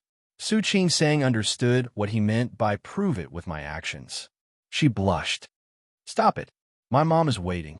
Hua Jinyao turned to take her hand and led her to the direction of the cafe. The buildings on the outer streets nearby were of foreign style, but the buildings 2 streets away were of local characteristics. After resting in the cafe for a while, Hu Jinyao took Old Master Li and Li Qinxue to walk around. There were a lot of toys, but Li Qinxue and Old Master Li were not interested. Su Qingsang, on the other hand, was very interested. She looked at the stalls here and there for a while. Often, Hu Jinyao said he wanted to buy it after she took a few glances at it. Su Qingsang couldn't stand it, so she stopped looking. These are just fun to look at. There's no place to put them at home. Let's go. I just heard that there's a food street up ahead. Hu Jinyao raised his eyebrows and looked at Li Qinxue and Old Master Li behind him. They were not people who would go to the food street to eat. Su Qingsang stuck out her tongue. She really wanted to go. Qingsang, go if you want to. We'll accompany you. Although Li Qinxue had never eaten roadside food, she could eat whatever her daughter liked. Then let's go and have a look. Su Qingsang's overly cautious attitude made Li Qinxue's heart ache again. She took her hand and turned to look at Old Master Li. Dad, I've never been to a place like that. Let's go together. Old Master Li had no reason to disagree. So the group turned a corner and went to the food street not far away. Su Qingsang was too embarrassed to eat in front of so many people. However, when she saw the roasted sweet potatoes, she couldn't help it. I want one. It had just snowed, so it was very cold here. It was very comfortable to eat a hot roasted sweet potato. No, Hu Jinyao rejected immediately. It's such a big one. You won't eat dinner after eating it. Then I'll eat half, and you can eat the other half. Hu Jinyao looked disgusted. Su Qingsang was annoyed. Hey, are you eating or not? No. Hu Jinyao was quite unyielding. Didn't you see the news? When he saw the old man looking at the roasted sweet potato, Hu Jinyao cleverly stopped talking. Su Qingsang gave him a smug look and went forward to ask for 2 sticks. The old man helped her pack them. When he heard that she didn't bring change, he took out his phone and asked her to scan the QR code. Uncle, you're so fashionable. You even know this payment app. This is called keeping up with the times.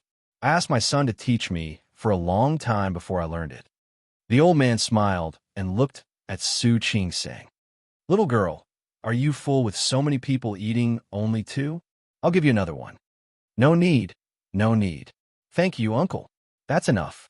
Su Qingsang was shocked by the old man's enthusiasm and hurriedly brought 2 sweet potatoes over. When she brought them over, she glanced at Li Qinxue. Mom, do you want to try? Li Qinxue's expression was very good at this time. She had lived for almost half of her life and had never eaten something like this.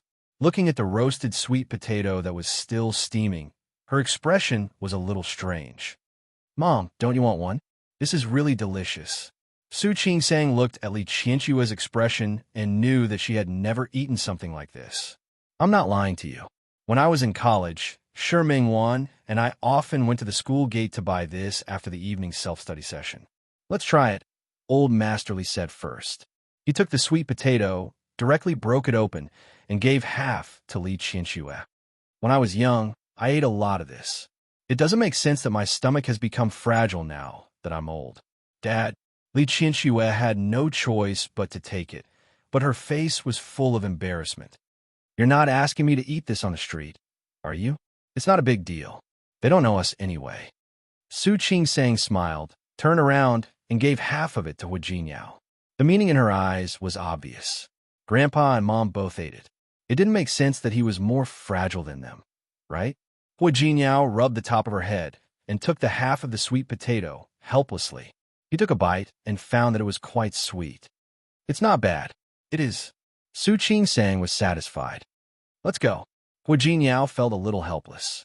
He was the dignified young Master Hua. When had he ever eaten from such a stall? It was also to cooperate with Su Qingsang. But Su Qingsang thought it was quite good. Hu Jinyao, a tall man more than 8 meters tall, held a roasted sweet potato and ate it on the road. Feeling the gazes around him, he wanted to throw the sweet potato away. Li Qinxue actually felt uncomfortable. No matter how spoiled she was still raised by Old Master Li as the daughter of a noble family. When had she ever done such a thing? However, seeing that Su Qingsang was eating, she reluctantly took a bite. Unexpectedly, after the first bite, although she didn't think it was as delicious as Su Qingsang said. But this was really something she had never tasted before, and it was quite refreshing. Another thing was that eating the food that her daughter liked seemed to be a little closer to Su Qingsang. The group of people strolled like this for the whole afternoon. In the evening, Hu Jiniao found a local specialty restaurant and took Old Master Li and the other two to try the local specialties. After shopping for the whole afternoon, Old Master Li and Li Qinshua's impression of Hu Jiniao increased a lot. It wasn't because of Hu Jiniao's status, but because with his status, it was already quite good that he could do what he did. After eating and drinking, Hu Jiniao sent the two elders back to the hotel. "Grandpa, Mom, what time will you wake up tomorrow morning? I'll arrange for someone to pick you up. Since we're going to visit the in-laws, it can't be too early or too late. Let's go to 9 o'clock. Okay, I'll ask Wen Chong to come at 8:50 in the morning." When Hu Jiniao said this, he glanced at Li Qianxue. "Wen Chong is my assistant. You should have met him. It's okay. You can arrange it." Li Qianxue was really a mother-in-law looking at her son-in-law now. The more she looked at him, the more interested she was. "Then I'll take Qingsang home first." Okay. Su Qingsang took her luggage and followed Hu Jiniao back home. Chapter 465. The Hua family was brightly lit. Old Master Hua, Hua Mingguang, and Lu Tongjia sat on the long U-shaped sofa in the hall. The two brothers, Hua Mingliang and Hua Yifan. What surprised him the most was that Lu Lixian was also present. Hua Jiniao glanced at Lu Lixian, then at Old Master Hua's face. "Grandpa, Qingsang is back." Old Master Hua glanced at him and nodded in response. Su Qingsang felt that the atmosphere was not quite right when she entered the room, but she was thinking about something else. He didn't come back for Chinese New Year, and he didn't come back for the Lantern Festival either. Although she had called Old Master Hua to wish him a Happy New Year, the old man was probably still angry. "Grandpa." Su Qingsang stepped forward and greeted the elders.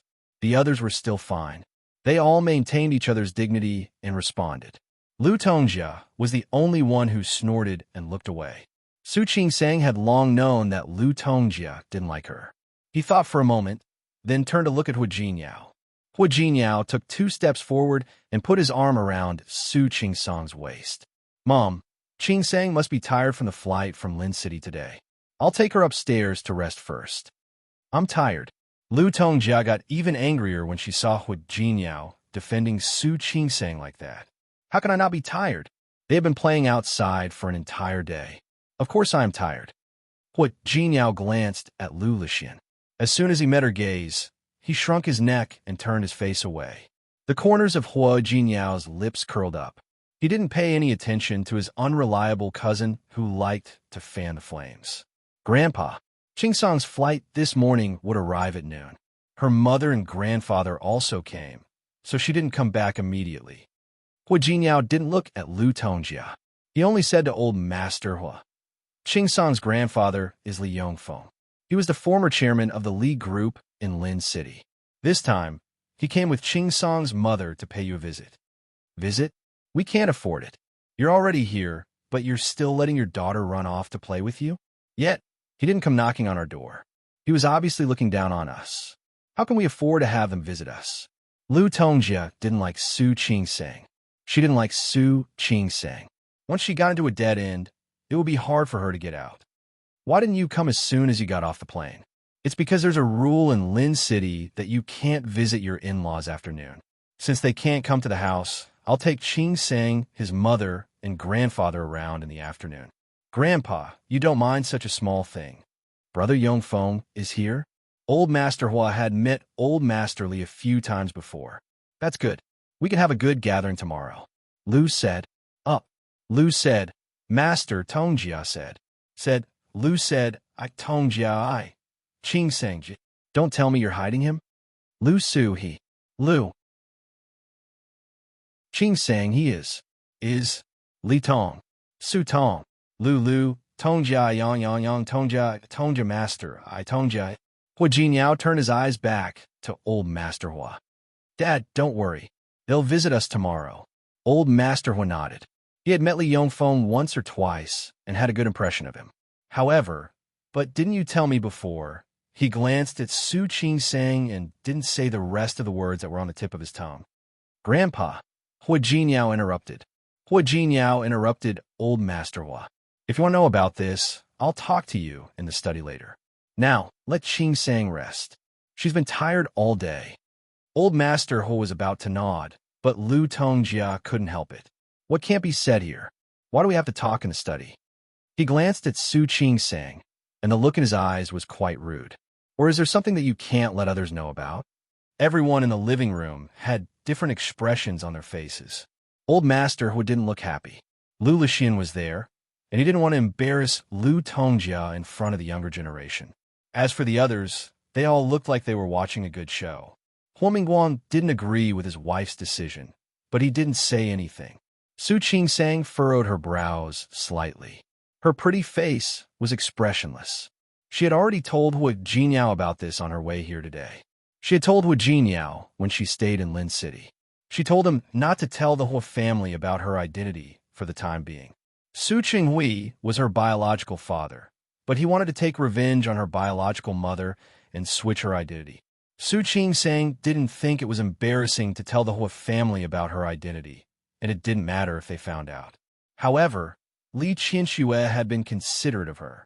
She didn't care about having a father like Su Qinghui, but it wasn't something to be proud of.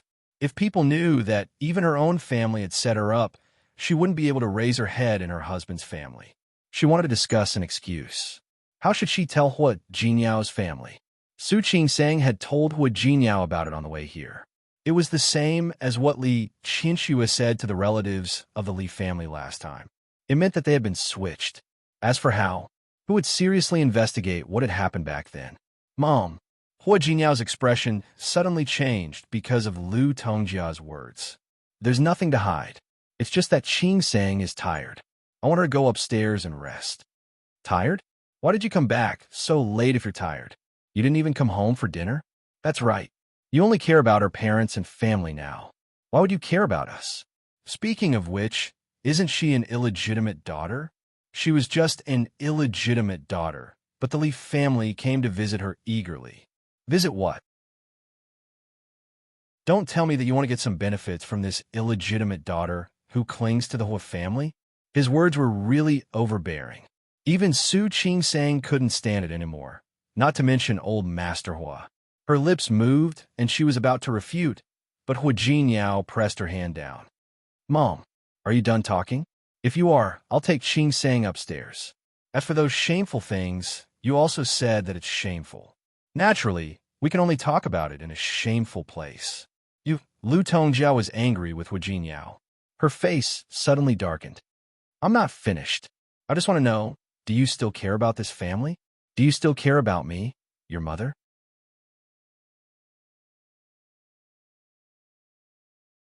Chapter 466. Lu Tongjia wasn't someone who didn't know anything about the company. Speaking of which, Jinyao, you've taken care of the Li family a lot, haven't you? Why did I hear that you handed over many projects to the Li Corporation, and some of them were even within the scope of the Li Corporation's business? Her voice was soft, but her words were sharp. He stared at Su Qing-sang with no trace of politeness. Now that they've tasted it, they want to get even more benefits, so they came here eagerly. Is that so? Mrs. Hua. Su Qing-sang couldn't help but speak before Hua Jinyao could. She didn't call Lu Tongjia Mom. She knew that Lu Tongjia didn't want to acknowledge her, so she didn't force her. Sorry, I don't like it when you talk about my family like that. My mom and grandpa came to visit. It was sincere. As an in-law and an elder of mine who is already married to Hua Jinyao, it's normal for me to visit him. I don't have any ulterior motives. As for the benefits you mentioned, sorry, I don't see it either. Although the Li Corporation couldn't be compared to the Tianyu Group, it had a good reputation in Lin City over the years. What's more, a powerful dragon couldn't suppress a local snake. The Tianyu Group was indeed impressive. However, after Hua Jinyao went to Lin City, the Li family also used their advantages to provide Tianyu Group with more convenience than other companies. I don't understand why you, Mrs. Hua, are saying that we're taking advantage of Tianyu Group. Of course, you can choose not to cooperate with the Li Corporation. but I believe that in all of Lin City, you won't be able to find a more suitable partner for Tanya Group than the Lee Corporation, because our company can be said to be the most capable in the entire Lin City. Finally, I know that you don't like me. You think that I'm not good enough for him after marrying Hua Jinyao. But I am me, and my parents are my parents. I can't help it if you don't like me. But I want to tell you that my parents are the same as all parents in the world. They just want their children to live well and be happy. So, they're not as filthy as you think. He finished saying all this in one breath. He ignored the gazes of the other people in the living room. She turned to look at old Master Hua. I'm sorry, Grandpa. It's my fault that I didn't go home the first time I came back. I'll be more careful next time. I'm fine. These are all trivial matters. Looking at Su Qing-sang, old Master Hua couldn't be more satisfied. She really had the shadow of his old wife. She looked delicate and pretty, but who knew that she had a temper? He had a temper, but he wasn't impulsive. Don't be rash. His grandson had good foresight and did not misjudge him. Lu Tongjia was rendered speechless by Su Qing-sang's words. Her lips moved, and she wanted to say something, but old Master Hua interrupted her. You must be tired. Go and rest early. Let's talk about it later. Okay, Grandpa. Su Qing-sang was really tired, so she didn't stand on ceremony with him. I'll go upstairs first. He glanced at Huo Mingguang and the others and bowed slightly. Good night, Dad. Good night, Uncle. Good night, everyone. After saying this, she gracefully turned around and went upstairs. Even if the way she walked was not as elegant as the daughter of a rich family, her aura was definitely not inferior. Old Master Hua couldn't be more satisfied. He touched his chin and motioned for Hua Jinyao to go upstairs with Su Qing-sang. Wait, Lu Tongjia didn't look pleased. Not only had she been humiliated by her son, but she had also been humiliated by her daughter-in-law. How could she let this go? Hua Jinyao, stay here and make things clear. Hua Jinyao stopped and looked into Lu Tongjia's eyes. Mom, what else do you want to hear? I think Qing-sang is quite right. Hua Jinyao, you have a wife now and don't want her mother anymore, do you? Hua Jinyao looked up at her and said, I didn't mean that. If you have to think that way, there's nothing I can do.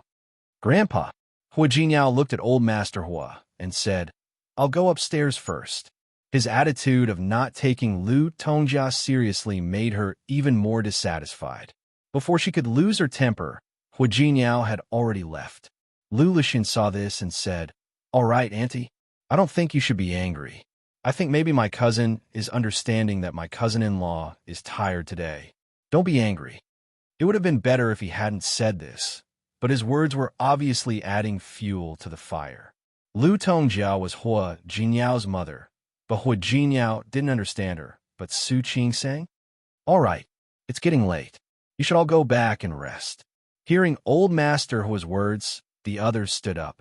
Some went home, and some went upstairs to rest. Lu Tongjia felt like she was suffocating. She couldn't get out, nor could she get out. Auntie, I'm leaving. I'll come and see you another day. Lu Lixin was infuriated. However, facing old Master Hua's penetrating gaze, he was a little scared and quickly left. Lu Tongjia felt a headache coming on. Huo Mingguang glanced at her, and in the end, she could only follow him upstairs. Upstairs, Su Qing-sang was lying on the ground as soon as she entered the room. Her luggage had already been carried upstairs. She was really tired. She thought that Hua Jinyao would stay downstairs for a long time, but he came up a few minutes later. She sat up immediately and asked, How is it? Your mother didn't scold you, did she? No, it didn't matter if she scolded him. He had been scolded many times over the years. Su Qing-sang looked at him guiltily and said, I'm sorry. I really couldn't help it. It was one thing for Lu Tongjia to scold her, but she had to drag Li Qianxue into it. Li Qianxue didn't have the intention to scold Li Qianxue in the first place. If she didn't refute Lu Tongjia's words, she wouldn't be able to hold her head high in the future. It has nothing to do with you. Hua Jinyao walked up to her and rubbed the top of her head. I think you're right. Su Qing-sang smiled. She was a little embarrassed because of Hua Jinyao's unprincipled attitude of standing on her side. Hua Jinyao, yes? Thank you. Hua Jinyao's response was to flick her forehead. Su Qingsang shrank her head back in pain. It hurts. His hand was very strong. With just a flick, her forehead was already red, okay? Let me see. Hua Jinyao found that her forehead was really red, so he kissed it. Then he reached out and rubbed it. Don't think too much. My mother's temper is like that. If you don't like it, we can live outside. We can come back to see Grandpa on the weekends. Really? To be honest, Su Qingsang didn't want to stay with Lu Tongjia every day. But I can for the next few days. I'll report to work in a few days. Okay. Hua Jinyao thought of something else. The first hospital of Rome City is about a 15-minute drive from our company. It's on the way. I happen to have an apartment nearby. When the time comes, I'll get someone to tidy up the apartment and we'll live there. Okay. Su Qingsang was really touched by Hua Jinyao's words. Most men hoped that their wives would compromise in front of their mothers. Fortunately, Hua Jinyao didn't ask for that.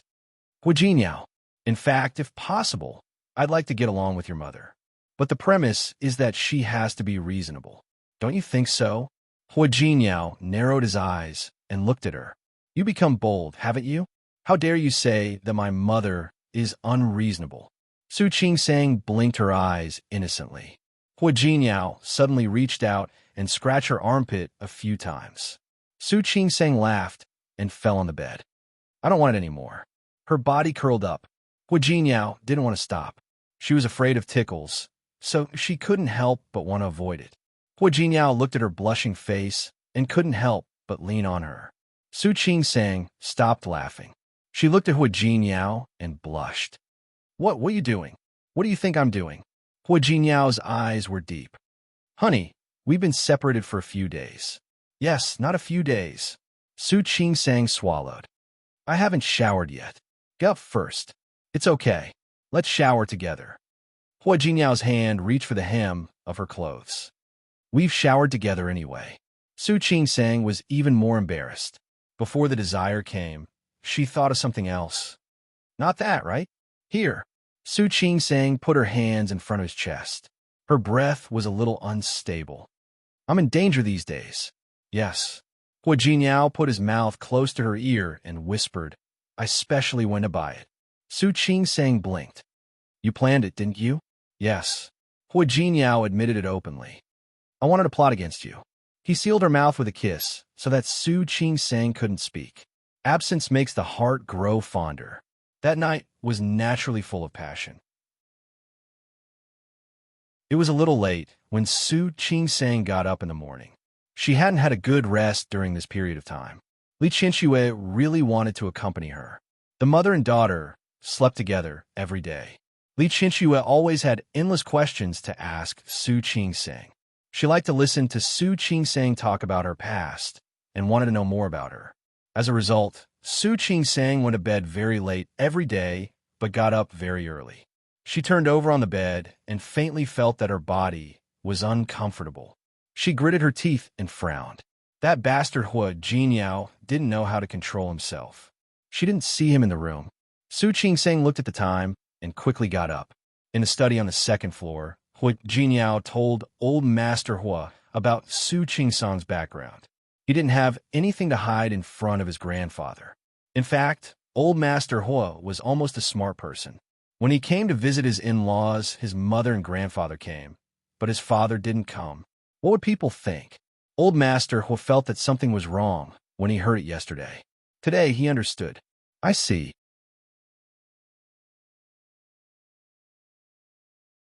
Chapter 467. Hua Jinyao thought of what had happened before Su Qingsang and Li Qianxue met. For more than 20 years, she knew that her daughter was by her side, but she didn't acknowledge her. It's understandable that she was agitated. That's why I asked her to stay with her mother for a few days. Grandpa, if you want to blame someone for this, blame me. I don't blame you. Old Master Hua didn't expect such a twist. Speaking of which, since that's the reason, they still came to visit in such a hurry. The fact that they're in such a hurry to visit shows how much they value their daughter. Of course. Hua Jinyao nodded and thought of what Su Qingsang had said yesterday. Qingsang's mother and grandfather just acknowledged her. In fact, They were very reluctant to let her go. But they also took our family situation into consideration, so they allowed her to come back so quickly. Speaking of which, the Li family was already very considerate of Su Qingsang.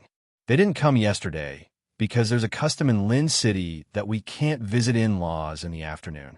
Although we don't have that custom, it shows their respect for our family and the importance they attach to this marriage. That's right. Old Master Hua nodded. Don't worry. I know about it. Hua Jinyao breathed a sigh of relief. Grandpa, in fact, Qingsang didn't want me to tell my family. Before that, she didn't want to acknowledge her mother. It was really because of a series of coincidences. The result is like this. Qingsang also thought about acknowledging Xiang Kaiping and living with her for the rest of her life. If Li Qianxue hadn't come back when we came back a few days ago, these things wouldn't have happened. Jinyao, you don't have to explain. I know what you mean.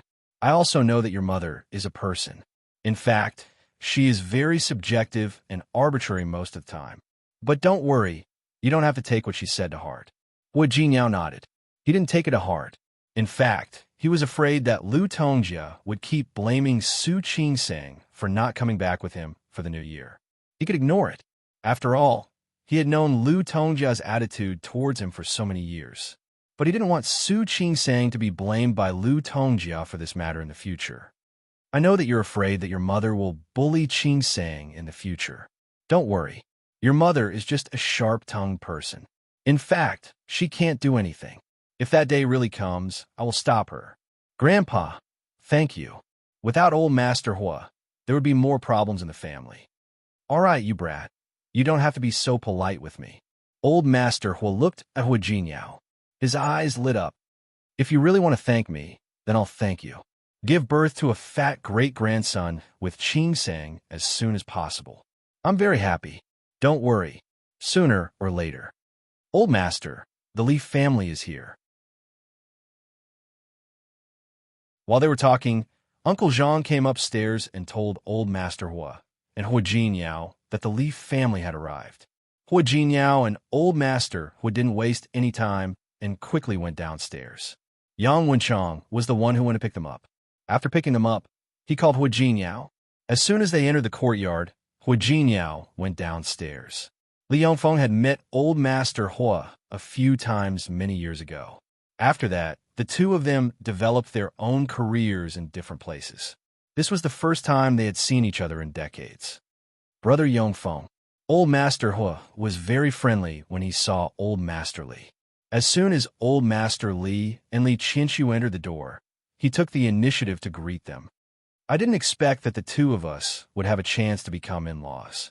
Isn't that so? Old Master Li was also quite emotional. When I heard that Qingsang married into your family, I said that she was a lucky girl. If you ask me, Jinyao is more lucky. Old Master Hua wasn't being polite, but in Old Master Li's eyes, it was just being polite. However, he wasn't being polite at all. I also think that Qingsang is very good. If she hadn't married Jinyao so early, I really wouldn't want to let her go so early. Old Master Hua had heard Hua Jinyao's words just now, so he naturally knew what Old Master Li meant. Ha! Of course. If I had a granddaughter as good as Qingsang, I wouldn't want her to marry too early. Is this Qingsang's mother? As Old Master Hua spoke, his eyes turned to Li Qianxue. Li Qianxue stepped forward, smiled at Old Master Hua, and reached out at the same time. Hello, Old Master Hua. I'm Li Qianxue. I've heard Dad mention you a long time ago. Today, I see that you really live up to your reputation. You're too kind. Old Master Hua led the two of them to the living room and sat down. Li Qianxue handed over the gifts she had picked before. Look, it's good that you're here. Why do you need to give me gifts? Old Master Hua asked Hua Jinyao to accept the gifts. Li Qianxue hadn't seen her daughter for a day, so she couldn't help but look around. Qingsang came back yesterday and went to bed a little late. She's still sleeping now, Hua Jinyao explained. Li Qianxue couldn't help but take another look at him. In the past, Qingsang slept late, but she didn't wake up late. He must be tired, right? Grandpa? Mom? As they spoke, Su Qingsang came downstairs. Qingsang, look at you. Li Qianxue was naturally happy to see her daughter, but she still had to say, Why did you sleep so late? You're already married, so you shouldn't sleep late. I know. Mom, it's okay. Qing Sang just got home yesterday. It's normal for her to sleep a little longer when she's tired. Old Master would try to smooth things over. He looked at Su Qing Sang and said in a friendly manner, Qing Sang used to be very diligent. She would wake up early every day to practice boxing with me. That's because you think too highly of her. Li Qianxue reached out to Su Qing Sang and gestured for her to sit down. Su Qing Sang was about to step forward when Hui Jinyao suddenly grabbed her hand. Mom, Qing Sang hasn't had breakfast yet. Let him have his breakfast first, then come back. You child, why didn't you say that you didn't have breakfast? Li Qianxue's heart ached. Go eat. Let's have a chat with old Master Hua. Okay. Su Qing Sang glanced at Hui Jinyao, squeezed his palm, and went to the dining room. After she left, Li Qianxue looked at old Master Hua and said, Look at this child. She's so happy to see us. She even forgot to eat. Mom, don't worry. This is an accident. I usually prepare breakfast for her. Hui Jinyao was talking about the time when the two of them lived together in Lin City. Li Qianxue also knew that Hui Jinyao would take good care of his daughter. There was nothing to worry about. Speaking of which, Qing Sang has really troubled you to take care of her. It's no trouble at all. I'm Qing Sang's husband. It's my duty to take care of her. You're her husband. It's your duty to take care of her. She's your wife. Isn't it also her duty to take care of you? A somewhat cold voice sounded, accompanied by the sound of footsteps. Lu Tongjiao went downstairs and glared at Hui Jinyao. He really forgot his mother after having a wife. She had never heard him mention taking care of his parents in his life. He was willing to take care of a woman in his hands, afraid that she would be hungry and cold. As soon as she appeared, old Master Li and Li Qianxue both looked at Lu Tongjia. Her words were too rude. Li Qianxue's brows slightly furrowed, but she didn't act up immediately. That's the reason. Since Qing Sang is married to Hui Jinyao, the two of them naturally have to take care of each other. Take care of each other? Lu Tongjia sneered. I didn't see that. I saw that Hui Jinyao has always been taking care of your daughter, right? You said he wouldn't come back for the new year. What did he say he would take care of you? He said he would come back for the new year, but he didn't come back. It seems to be to accompany you. I don't understand, and now I want to ask. Is it the rule in Lin City that a married daughter is the same as if she's not married? She can do whatever she wants? Doesn't she have to worry about what her husband's family thinks? As soon as she appeared, Li Qianxue roughly guessed her identity. What she said now made Li Qianxue even more certain. You're my in-law, right? Knowing that this was her daughter's mother-in-law, Li Qianxue had a faint smile on her face. There was a bit of alienation in her smile, but it was also quite polite. That's what you're saying. But I think that even if this daughter gets married, it's still the flesh that fell from her mother's body. It doesn't make sense for her to care about what her husband's family thinks and ignore her mother's family after getting married. I think you also have a mother's family, don't you? It's not like you don't care when something happens to your mother's family. You just treat yourself as a member of the Hua family, not a daughter of your mother's family. Don't you think so? Now, I finally know who Su Qing Sang's sharp tongue resembles. As expected, like mother like daughter. Lu Tongjia had no words to refute, so she could only retort. Tongjia, old master who couldn't listen to it anymore. What are you talking about? Dad, you don't have to protect outsiders like this. I just want to ask, did I say something wrong? Did Jinyao marry Su Qing Sang because they were from a higher position? Has Jinyao been accommodating Su Qing Sang since they got married? Jinyao went so far away from Lin City to develop his career for her. Then he stayed there and didn't come back. I actually didn't know that I had married a wife and brought her into the family. Or did my son become a live-in son-in-law? Tongjia, don't talk too much. Old Master Hua saw that Li Qianxue didn't look too good, so his voice sank. She wanted Lu Tongjia to stop talking. Lu Tongjia didn't want to let it go so easily. She still wanted to speak, but Li Qianxue, who was beside her, couldn't bear to listen anymore. She had always known that Hui Jinyao was good to his daughter, but she also believed that Su Qing Sang was good to him when she didn't know it. After all, feelings were mutual. However, Lu Tongjia made it sound like everything was Su Qingsang's fault. When she recognized Su Qingsang, she had thought that she wouldn't let Su Qingsang suffer. This would be even more so. Since my in-laws are so dissatisfied with my daughter, why don't you go ahead and take care of her? Why don't I bring her back and educate her properly?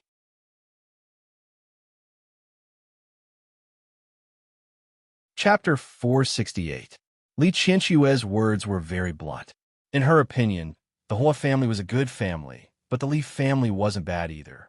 Moreover, she really didn't like Lu Tongjia's aggressive attitude. Before she acknowledged Su Qingsang, she had thought that with Su Qingsang's background, she would probably be despised if she married into the Hua family. At that time, she was in the mood to watch a play. Now that she had acknowledged Su Qingsang as her daughter, she couldn't bear to see others despise her daughter. Not only her, but old Master Li also couldn't stand it anymore. His daughter was married to the Hua family, not sold to them. Moreover, the situation at that time was special, so it was understandable that Su Qingsang stayed. She didn't say that she didn't want to go back to Rong City on purpose. Lu Tongjia's words were really disgusting. However, old Master Li's status was different, so it was not appropriate for him to argue with the younger generation. However, Li Qianxue was different. She could retaliate. What? Are you threatening me? Lu Tongjia didn't expect such an attitude from Li Qianxue. Her face darkened. Fine. I beg, Mom. Hua Jinyao interrupted Lu Tongjia. His deep eyes stared straight at Lu Tongjia's face. Without saying anything else, he just stared at her. Lu Tongjia felt a little scared under her son's stare. However, he was unwilling to admit defeat just like that. His expression darkened. What? Am I wrong? Lu Tongjia's expression was unfriendly. I don't like a woman who only cares about her family, not her husband's family. Tongjia. Old Master Hua's face darkened. He didn't expect Lu Tongjia to be so rude to the Li family. Am I wrong? Lu Tongjia glanced at the father and daughter of the Li family. She's just an illegitimate daughter, but she makes herself seem like the daughter of a rich family. What is this? Or is it because they see our family's status and want to get close to us? Is that why you're doing this on purpose? Do you think you can scare me? Isn't it? Su Qingsang is my biological daughter. She is not an illegitimate daughter. Li Qianxue looked at Lu Tongjia and said righteously, I only found out about it recently. Back when I was in the hospital, something happened that caused my daughter to be switched. Qingsang was his biological daughter. She didn't return to Rong City immediately because she wanted to reunite with me. But in your eyes, it's just spending 2 more days with me. How did it become a heinous crime? She's your daughter? That's right. Li Qianxue nodded. Her voice was not at all polite. Qingsang is my biological daughter. As far as I am concerned, she is the best in the world. If my in-laws don't like her, then it doesn't matter. I just recognized her, and I can't wait for her to stay by my side for a while longer. Lu Tongjia sneered. She didn't believe it. In her eyes, Li Qianxue and Hua Jinyao were here because Su Qingsang had connections with the Hua family. Therefore, in order to obtain more benefits, they were willing to lower their status and recognize an illegitimate daughter as their own daughter. That's great. Anyway, it's not like no one wants our Jinyao. Take your daughters with you. Jinyao will naturally find someone better. Mom. Lu Tongjia. The last sentence was said by Ho Mingguang. No one knew when he had arrived. He looked at Lu Tongjia with disapproval. Li Qianxue couldn't take it lying down. She stood up and looked at Lu Tongjia. Is what my in-laws said true? If it's true, then we'll take Qingsang with us today. Of course, enough. Old Master Hua couldn't listen to it anymore. He glared at Lu Tongjia. Sit back down. If you don't feel comfortable here, you can go back to your room. Dad, are you kicking me out? No one is kicking you out. Old Master Hua's expression was quite unpleasant. I just want to tell you that if you really don't know how to talk, you don't have to. Lu Tongjia was so angry that her chest heaved violently. Can't I say it? He went out and told me that he was getting married. Did he ask for my permission? Did I agree? Mom. Hua Jinyao finally spoke. He looked at Lu Tongjia with a complicated look in his eyes and said in a low voice, I'm the one who's getting married, and I'm also the one who's going to spend the rest of my life with Qing Sing. I don't think I need your permission to marry anyone. You've grown up, so you don't take me seriously anymore. Am I right? Tongjia. Huomingguang said, "That's enough. Sit down. Do you want people to laugh at you?" He glanced at Hua Jinyao again. "Don't talk too much." He turned to old Master Hua and said, "You're Uncle Li, aren't you? I've heard my father mention you." Old Master Li's attitude was a little cold. After what happened just now, both he and Li Qianxue could see that Su Qingsing might not be as good as she appeared to be in this family. "In-laws, my wife is a straightforward person. Sometimes she speaks too directly. Don't take it to heart. In fact, we couldn't be more satisfied with this marriage. Don't worry, it's not like what you think." Huomingguang was the only one who believed what he said. No one else believed it at all. Li Qianxue was also experienced. Hearing that, she smiled faintly. "It's good that you're satisfied. We're also satisfied with Jinyao. But it's also because Jinyao has been telling us how satisfied his family is with this marriage. These young people don't understand. If a marriage can't be blessed by parents and family, then two people won't necessarily be happy together. Don't you think so?" Lu Tongjiao wanted to lose her temper again because of her words, but under old Master Hua's glare, she had to remain silent. But the more he did so, the more uncomfortable she felt. The more she felt suffocated. "That's true. So we are very optimistic about Jinyao and Qingsong's marriage." Huomingguang was lying through his teeth, but no one exposed him at this time. "I've talked to old Master Li before. We're going to hold a new wedding for Jinyao and Qingsing in Rong City. On one hand, it's to let our relatives recognize them, and on the other hand, it's to let everyone know Qingsong's identity. In the future, we can avoid unnecessary misunderstandings." As soon as he said this, Li Qianxue and old Master Li looked much better. After all, Su Qingsang was already married to Hua Jinyao, and the two of them seemed to have a good relationship. They didn't really want to take Su Qingsang away. That's a good idea. Speaking of which, we have some partners in Rong City, and we also have some relatives. When the time comes, we can call all of them to make it more lively. Hua Jinyao frowned. He obviously didn't accept this idea. There's no need. Su Qingsang didn't know when she came out of breakfast, but she happened to hear the last two words. She walked up to Hua Jinyao and stood still. She smiled at him and turned to face Li Qianxue. "Mom, Grandpa, Dad, there's no need for a wedding. Jinyao and I are not people who pursue those external forms. We can still hold another wedding." Old Master Hua thought a little more. After all, the Hua family is a little famous in Rong City. We should let them all come and meet our eldest granddaughter-in-law. "Grandpa." Su Qingsang felt tired after holding a wedding. If she had to hold another one, she would be even more tired. "Thank you, Grandpa. I know you feel bad for me, but I really don't think it's necessary.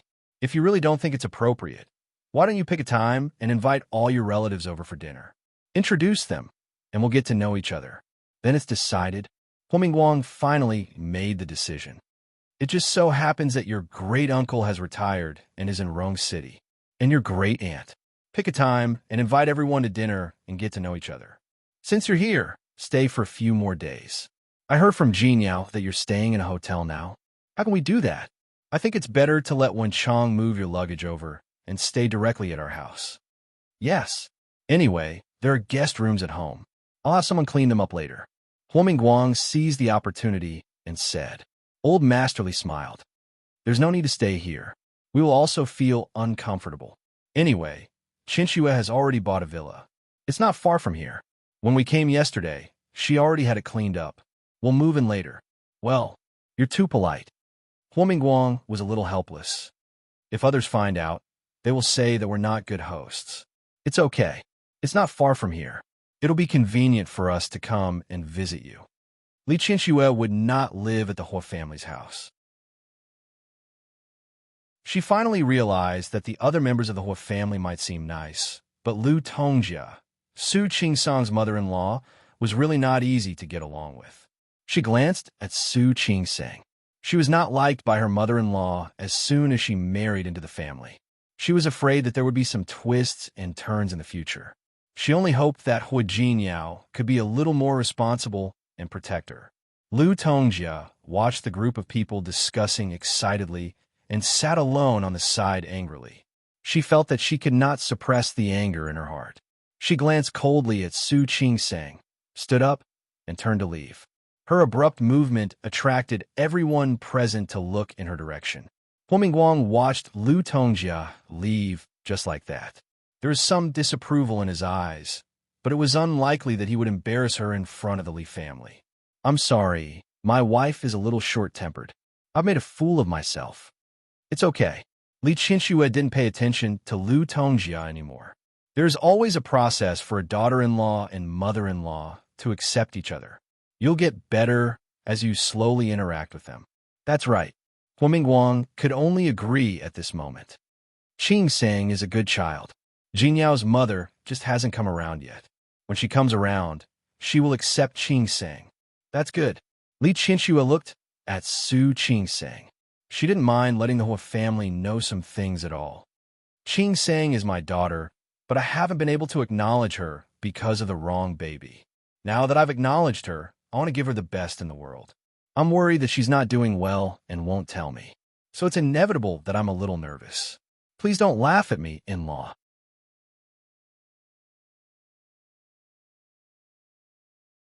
Chapter 469.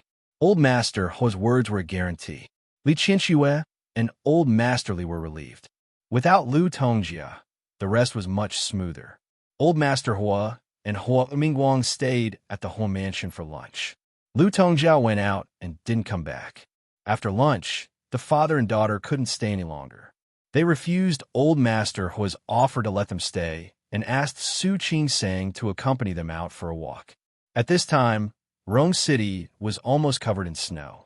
That was to say, looking at the snow.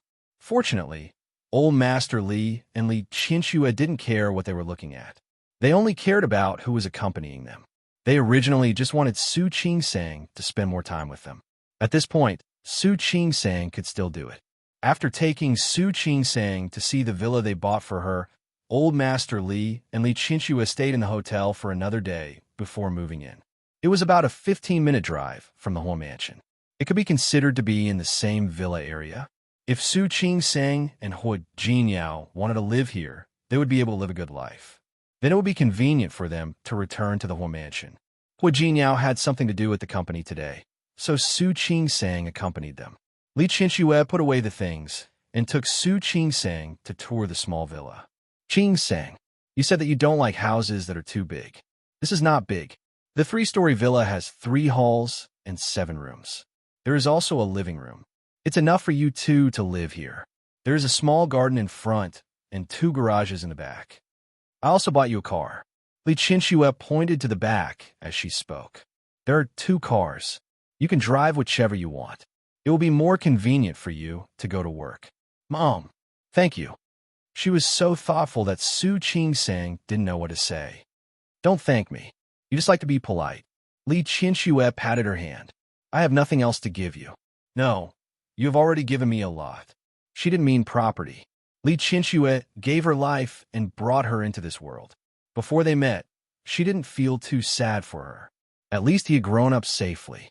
After reuniting with him, everything she did was from her own point of view. Su Qingsang originally wanted to be close to Li Qinshui, but now she was even more touched. Qingsang. Li Qinshui was actually a little worried.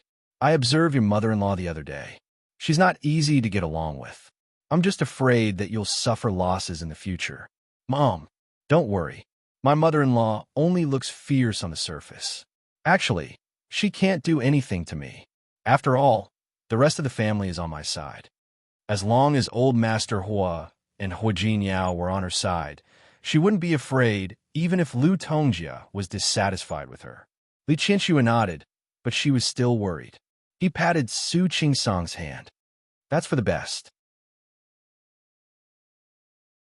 But why do I feel that Hui Jinyao doesn't have a good relationship with his mother? It wasn't because of Su Qingsang, but because Hui Jinyao and Lu Tongjia had never been on good terms. No matter what, Li Qinshui was someone who had been in the business world for more than 20 years. She still had a good eye for things like this. I think so. Su Qing-sang actually noticed it too. Hui Jiniao doesn't have a good relationship with his mother. It's not because of me. Didn't you ask why they don't have a good relationship? I didn't ask. Su Qing-sang wanted to ask, but Hui Jiniao obviously didn't want to talk about it, so she didn't ask. You have to ask about this kind of thing, don't you?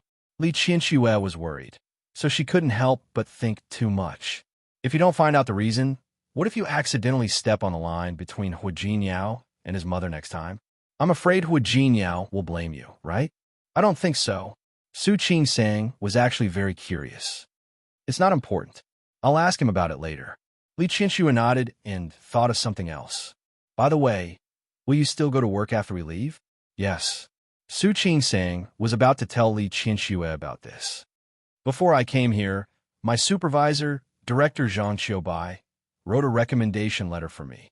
She has also told the people at the first hospital of the city. I'm going to report for work tomorrow. Tomorrow, Li Qianxue suddenly couldn't accept it. Tomorrow? So soon? I'm just going to report for work, Su Qing-sang explained lightly. As for the time of work, it has to be decided. There should be people in the department. I came here suddenly, so they have to think about how to arrange for me, right? How to arrange? I believe in your ability. Li Qianxue suddenly thought of something else. I also know a few hospital directors. If you're not used to it, you can tell me directly. I think you can go directly to the hospital opened by my friend. Mom. Su Qing-sang put her hand on her forehead.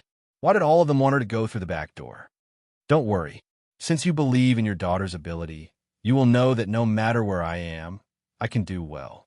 Li Qianxue nodded. I believe you. Let's go and find your grandfather. Okay. When Su Qing-sang returned to the Hua family, she heard that the Hua family had set a dinner date for tomorrow. This time, not only would Hui Jiniao's great-uncle, Hui Yangyuan, and his children come, but also his great-aunt, Hui Yangxiu, would come with her children.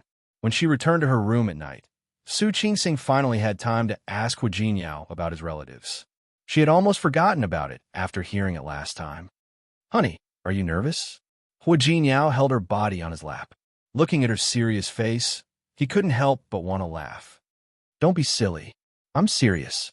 She had been with Li Qianxue for the past few days and had listened to a lot of her advice. If she had only married into an ordinary family with a simple population and a simple environment, she wouldn't have had to do this. However, she married Hui Jiniao, and the Hua family was a large family. Not to mention that Hui Jiniao was the eldest grandson of the Hua family. Just as Li Qianxue said, she would have to bear the responsibility of her position in the future. Before that, let her start by understanding the relatives of the Hua family.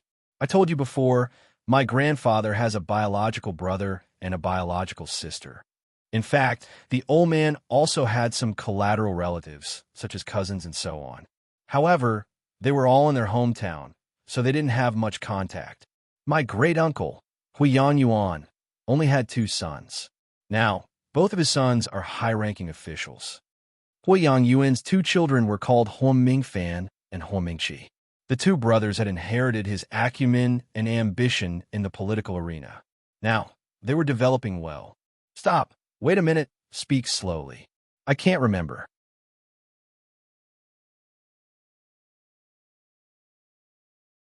Chapter 470. How is it complicated? Hui Jiniao took her hand and said, It's not complicated at all. You say it's complicated? I haven't talked about my great-aunt's family yet. Hui Jiniao squeezed Su Qing-sang's hand. He was afraid that she couldn't match him. He took out his phone and showed her the photos he had taken earlier. Huang Mingfan had a son and a daughter, while Huang Mingqi had 2 sons. They were all of the same generation as Hui Jiniao, and none of them were married yet. His great-aunt, Hui Yangxiu, was married to the commander of a military region. She was the youngest of grandfather Hui's 3 siblings, but she had 2 sons and a daughter. She only gave birth to her youngest son when she was nearly 40 years old. As a result, her son was about the same age as Hui Jiniao. Her uncle and aunt were already married. My aunt is also married to a soldier and is currently with my uncle in the garrison. His eldest uncle was also stationed in the army. He had a pair of twin sons. He was only 15 years old this year, so he could be considered one of the younger generation in the family. Stop. I'm dizzy.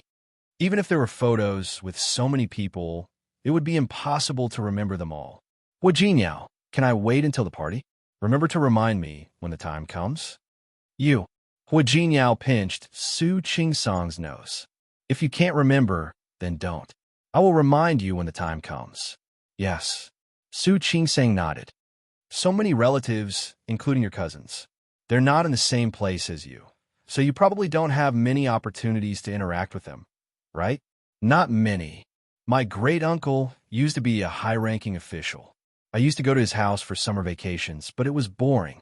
Because he was very busy, there were many people coming and going in his house every day. After that, I didn't like going anymore. What about Grandaunt? Grandaunt? My great-aunt and her husband lived in the army, and it was not a place that ordinary people could enter. But I've been there a few times. He has a good relationship with my two uncles. Oh, right. Hua Jinyao suddenly turned over and laid on top of Su Qingsong's body. My eldest uncle had a pair of twin sons. Should we also try our best? Give birth to a pair of twins. It would be even better if they were a boy and a girl. Su Qingsong patted him and said, in your dreams, twins? Whether to give birth to one or two, whether to give birth to a boy or a girl, how could she decide? You don't believe me? Hua Jinyao put his forehead against hers.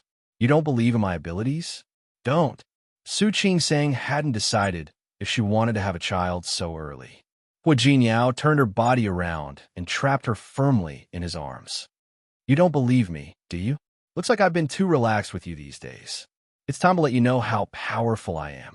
Hua Jinyao. Su Qingsong twisted her body and tried to dodge, but Hua Jinyao's hand was like an iron clamp. She couldn't break free at all. Before she could react, her lips were already sealed by him. His words disappeared from her lips just like that. However, in the end, Hua Jinyao still got up to get the condoms from the drawer. Under Su Qingsong's surprised gaze, he kissed her earlobe. Honey, if you want to give birth, then give birth. If you don't want to, we won't. Su Qingsong's eyes were watery. She suddenly leaned over and kissed Hua Jinyao on the cheek. Honey, you're finished. I won't let you go tonight. Su Qingsong blushed, but she still fought back. Okay, I like to see how you won't let me go. Compared with the enthusiasm in Hua Jinyao's room, the atmosphere in Hua Mingguang and Lu Tongjia's room was much colder. Hua Mingguang looked at Lu Tongjia with a look of disapproval. Uncle and aunt will come the day after tomorrow. How long do you want to be angry? These days, as long as Su Qingsong was at home, Lu Tongjia would not be at home. It didn't matter if it happened once or twice, but would take a long time. Old Master Hua would probably be dissatisfied. Who's angry? Lu Tongjia had already taken a shower and was applying skincare products to her face. Her expression was not good. I just don't like her. What's wrong? No matter how much you don't like her, she's already with Hua Jinyao. Why do you? Why do I have to what? Her biggest mistake was that she shouldn't have been with Hua Jinyao. Lu Tongjia put down the bottle in her hand and turned to Hua Mingguang. Did you see how hard Hua Jinyao was protecting her? Do you know how angry I was? Tongjia, as her husband, Hua Mingguang certainly knew what she was thinking. It's been so long, and the child has grown up. Now, no. Lu Tongjia's eyes suddenly turned red. I can't. Hua Mingguang, I'm telling you, I'll never be able to get over this. Hua Mingguang frowned. He got up and walked to her. Tongjia, just let it go. I said I can't let it go. I can't do it. Lu Tongjia suddenly grabbed his hand. Why? Why can he act like nothing happened? Marry a wife, have children, and live happily? Why? Hua Mingguang gently patted Lu Tongjia and looked at her like a little girl. But he's your son after all. Your biological son. What can you do if you don't let it go? Lu Tongjia pushed his hand away and stared at Hua Mingguang with tears on her face. You let go. You can let go. I'm telling you. I can't. I'll never let it go. In my heart, Hua Jinyao will always be a sinner. He'll let me down. He'll never let me down. Hua Mingguang sighed his heart. He knew that Lu Tongjia couldn't let it go. He put his hand on her shoulder. Tongjia, it's been so many years. Hua Jinyao has grown up. He's also sensible. No matter how much you hate him, it can't change the fact that he's your son. How can a mother and son hate each other overnight? I don't have a son like that. Lu Tongjia's voice was filled with hatred. I don't have a son who has no conscience. Don't try to persuade me. I'm telling you, I'll never forgive him in my life. Not ever. Lu Tongjia's soft cry echoed in the room. Hu Mingguang didn't speak. He looked helpless and slightly sad. Su Qingsang almost couldn't get up the next morning. When she got up, she looked at the bruises on her body and cursed in her heart. She felt that it was all her fault. After all, if she hadn't done that, Hu Jinyao wouldn't have gone crazy. She tidied up and went downstairs. Hu Jinyao had already gone to work. Old Master Hua saw her coming down and waved at her. Qingsang, are you going to the hospital today? Yes. Su Qingsang nodded. City First Hospital. Let Lin drive you there. No need. I'll drive there myself. Li Qinshua bought 2 cars, one of which was a sports car. Su Qingsang naturally didn't want to drive it. However, she had already tested the other SUV yesterday. Its performance was good in all aspects. She planned to drive it to work on weekdays. It just snowed here, so some roads might be a little slippery. Southerners might not be used to driving here. If you drive by yourself, remember to be careful. Got it, Grandpa. I'll be careful. Su Qingsang was very grateful to old Master Hua. He really treated her as his granddaughter-in-law. After leaving the house, Su Qingsang turned on the GPS. The scheduled check-in time was 10:30. There was still time for her to go. Su Qingsang walked into the hospital and smelled the familiar smell of disinfectant.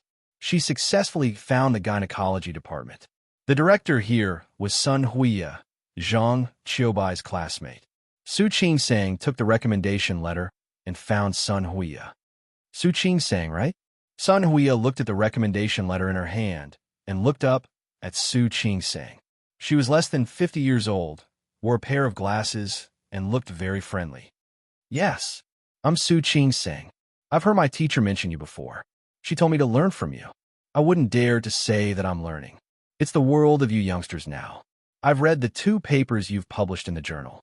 Not bad. The younger generation will surpass us in time.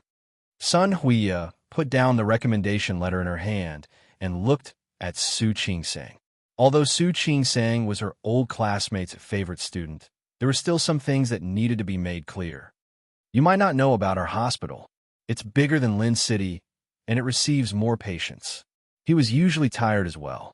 If you feel tired or busy, you have to think it through. If you think it's okay, I'll get someone to take you through the procedures. You'll start working in a few days. Don't worry, Teacher Sunday. Since I'm here, I'm a part of the first hospital. I'll work hard. I can tell. I've also heard your teacher talk about you. It's just that there are some things that we should say first. It's better than complaining later. Don't you think so? Understood. Su Qingsang nodded. Sun Huiya called someone over and took Su Qingsang to go through the admission procedures. This is my student, Zhang Qinyu. Let him take you there. Thank you, Teacher Sunday. Su Qingsang was a little surprised to see Zhang Qinyu. After all, there weren't many men who studied obstetrics and gynecology. Hello, my name is Su Qingsang. Hello, I'm Zhang Qinyu. After the 2 of them introduced themselves, Zhang Qinyu took Su Qingsang to the hospital to go through the procedures. He was tall and thin and looked very gentle. Are you Teacher Sun's student? In Su Qingsang's previous school, all the obstetrics and gynecology departments were women. This was the first time she had seen a man. Are you surprised to see a man studying gynecology? Zhang Qinyu saw the curiosity in Su Qingsang's eyes and joked. After all, there aren't many men who study this. A little. Su Qingsang nodded in agreement. There aren't many. It was the same reason why there weren't many female doctors who went to study andrology. I was the only one in my class. You don't know how miserable it was. I never dared to skip class in school. I would be called to answer questions every time. I think your teacher must pay special attention to you. I don't need special attention. After all, I'm the only one who pays attention to me. But after a long time, not only our teacher, but even the female students in my class don't treat me as a man anymore.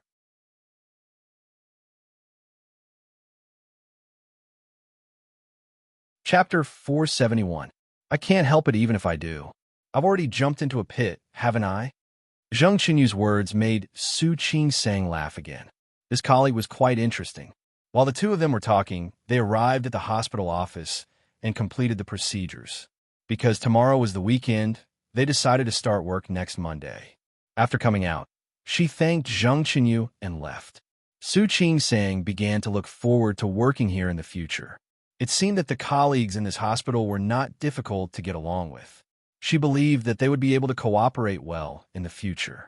Walking out the hospital gate, Su Qing-sang got into the car. As soon as she drove out of the hospital gate, she saw a thin man in front of her running in her direction. The figure quickly ran across the road. Before Su Qing-sang could stop, the thin man was followed by a very tall man who was running after him. Su Qing-sang was about to step on the brake, but the man had already rushed to the front of her car. Su Qing-sang was shocked. Just as she thought that she would crash into him, the man jumped directly in front of her car. Su Qing-sang had no choice but to step on the brake. As soon as the car stopped, the man behind had already jumped forward with the force of the car. Next, she saw a special effect scene that could only be seen in movies. The man kicked the thin man in front of him and directly kicked him to the ground. Ouch! The thin man lay down. Before he could get up, the tall man had already stepped forward and stepped on him. At the same time, a woman from the other side of Su Qing-sang's car ran over, panting. The woman panted and ran to the tall man's side. The man had already picked up a lady's bag from the thin man on the ground and handed it to the woman. Su Qing-sang finally understood what was going on. It turned out that the tall man was acting bravely for a just cause. That thin man turned out to be a thief. Your bag. Thank you. Thank you. The woman took her bag and checked it. Everything is here. Thank you so much for today. She was panting as she spoke. Obviously, she had run all the way here. You're welcome. The tall man reached out, bent down, and easily picked up the thief. The moment he was picked up, he immediately cursed. Bastard, you ruined my plan. Believe it or not, I won't be polite to you. The tall man twisted his hands behind his back. The thief screamed again. Let go. Who do you want to be rude to? I was wrong. Let go. When the thief saw the man's figure, he quickly begged for mercy. I have eyes but failed to recognize Mount Tai. Hero, please have mercy and let me go. Su Qing-sang almost laughed out loud. Are all thieves nowadays so good at writing? It was really a pity to be a thief. Don't worry. When we get to the police station, I will naturally let you go. As the tall man spoke, he twisted the thief's arm and left. His movements were clean and efficient. After watching for a while, the onlookers dispersed. Su Qing-sang looked at the scene in front of her. He clicked his tongue in his heart. How amazing. This skill. It was truly amazing. From the looks of it, that person should be an undercover police officer. Are all the police uncles so skilled now? As the car continued to move forward, Su Qing-sang saw that the thief was still cursing, but the tall man kept twisting his hand and refused to let go. Because she was driving, Su Qing-sang only took a quick glance through the rearview mirror. That man was quite handsome, wasn't he? His eyebrows were high, and his eyes were full of spirit. He looked resolute and stylish. Well, the police nowadays were not only skilled but also handsome. Indeed, all the handsome had been handed over to the country. Su Qing-sang was in a good mood because of this incident, so she didn't forget to praise Hu Jinyao when she got home at night. It was all because of how handsome the police officer was and how skilled he was. The result of such praise was that Hu Jinyao was unhappy. He pressed Su Qing-sang on the bed and gave her a good lesson, so she almost couldn't get out of bed the next morning. Su Qing-sang went downstairs. There was no one in the living room.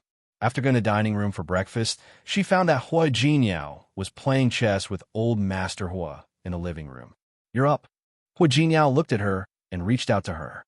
Have you had breakfast? Why don't you sleep a little longer? Su Qing-sang glared at him.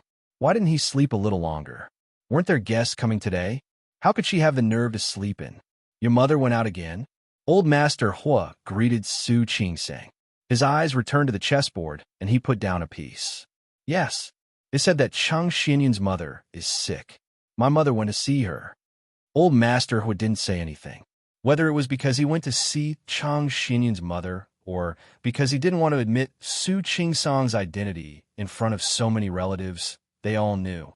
In fact, Su Qingsang also noticed that every time Old Master Li and Li Qianxue came, Lu Tongjia wasn't there. She really didn't expect Lu Tongjia to dislike her so much. She didn't seem to have offended her, did she? She looked at Hua Jinyao. If it wasn't because of her, then what did Hua Jinyao do? Why did he make Lu Tongjia dislike her son so much? With her grandfather around, Su Qingsang couldn't ask for the answer. Before the grandfather and grandson finished their game, the first guest had arrived. Hua Yanyuan and his wife, Gao Shulan. His eldest son, Hua Mingfan, and his wife, Jia Shibai, were also there. Their children were in another city. Their youngest son, Hua Mingqi, was currently in office and didn't come. However, his youngest grandson, Hua Ruifeng, came. He was younger than Hua Jinyao and had just graduated from university this year. He was wearing a pair of glasses and looked handsome and gentle. Su Qingsang followed behind Hua Jinyao and greeted the elders one by one. Hua Yanyuan and Gao Shulan both prepared gifts for Su Qingsang. Not only them, but Hua Mingfan and Jia Shibai also gave their own gifts. Although Hua Mingqi didn't come himself, Hua Ruifeng gave their gifts on behalf of his parents. Su Qingsang didn't expect to receive gifts. She couldn't refuse, so she accepted them under Old Master Hua's suggestion. They had just sat down and chatted for a while when Hua Jinyao's great-aunt, Hua Yangxiu, came. Great-aunt! Hua Jinyao stood up and greeted Hua Yangxiu. It was obvious that he was very close to this great-aunt. Her eldest daughter-in-law, Yi Qiuan, and her twin sons, Zhang Chenghao and Zhang Chengxian, came with her. Su Qingsang stood beside Hua Jinyao and greeted her great-aunt. Hua Yangxiu held Su Qingsang's hand and looked her up and down. Not bad. Jinyao has good taste this time. Look at this daughter-in-law. She's so beautiful. Su Qingsang blushed a little. Hua Yangxiu took out a box and put it in Su Qingsang's hand. Your great-uncle and uncle are in the army and didn't have time to come. Next time when you're free, you can come to our place and I'll take you to meet your relatives. Great-aunt, you're too polite. Su Qingsang had heard from Hua Jinyao that Hua Yangxiu's husband was a commander. His other two sons and daughter were all soldiers and didn't have holidays easily. She could understand. Yi Qiuan stepped forward and handed her a gift. Su Qingsang took the box from him. She felt that she was here to receive gifts today. Looking at the pile of boxes, she didn't need to open them to know that the things inside were valuable. She looked at Hua Jinyao with a meaningful look in her eyes. How could she return the gifts in the future with so many gifts? Hua Jinyao winked at her, indicating that she didn't need to be too nervous. These were all small gifts. After a while, Hua Mingliang's family and Hua Mingmei's family also arrived. A large group of people suddenly squeezed into the living room. It looked very lively. Hey, where's Tongjia? After Hua Yangxiu sat down, she realized that she hadn't seen Hua Mingguang and his wife. She turned to Old Master Hua and asked about Lu Tongjia. As the eldest daughter-in-law of the Hua family, Hua Yangxiu had always been very satisfied with Lu Tongjia's way of doing things. In addition, she was a friend of Lu Tongjia's mother, so she especially valued this niece of hers. Only then did she realize that not only was Lu Tongjia absent, but Hua Mingguang was also absent. Big brother, where did the eldest and his wife go? Why aren't they here? The second son's family and the third son's family were all here. Why wasn't the eldest son here? A friend of my mother's is sick. She went to visit early in the morning. She hasn't come back yet. Hua Jinyao explained faintly. His voice was very soft. The others in the living room looked at each other and finally looked at Hua Jinyao. What about the in-laws? Hua Yanyuan changed the topic at the right time. They naturally knew about what happened between Lu Tongjia and Hua Jinyao. My mother and my grandfather are on the way. They'll be here soon. As soon as Su Qingsang finished speaking, Li Qianxue and Old Master Li arrived. Lu Tongjia and Hua Mingguang entered the door with them. Lu Tongjia didn't look too good, and Hua Mingguang stood beside her, expressionless. However, Li Qianxue's expression was even worse than Lu Tongjia's. It wasn't until she entered the door and saw the people in the living room and her daughter's concerned eyes that she forced the corners of her mouth to twitch, trying to make herself look normal. Lu Tongjia stood aside with obvious mockery in her eyes. Huo Mingguang put his hand on her shoulder, as if to comfort her silently. The situation in front of them was obviously not right. Su Qingsang blinked and stepped forward to hold Li Qianxue's hand. With the other hand, she held Old Master Li's arm. "Grandpa, Mom, you're here the right time. Jinyao's great-aunt and great-uncle are all here. Let me introduce them to you." Li Qianxue had been through a lot, after all. A few seconds was enough for her to adjust her expression. "I'm sorry. I was delayed on the way here, so I'm late. I'm really sorry." She saw the two elders sitting with Old Master Hua and guessed that they should be his great-uncle and great-aunt. They were considered Old Master Hua's peers, so naturally, she had to greet them first. She had always been very polite to the elders. Naturally, she was also being modest. Normal people would smile and smooth things over. After all, no one would really ask why Li Qianxue was delayed on the way here.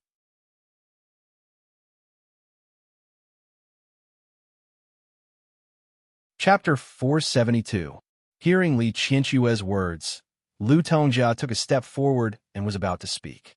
Huo Mingguang quickly grabbed her arm and took her in the direction of Hui Yangxiu and the others. "Uncle, Aunt, I'm so sorry. I accompanied Tongjia to visit a friend, so we came back late.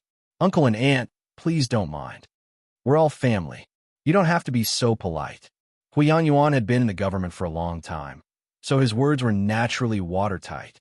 "Yes, sit down." Hui Yangxiu also spoke and gestured for the couple to sit down.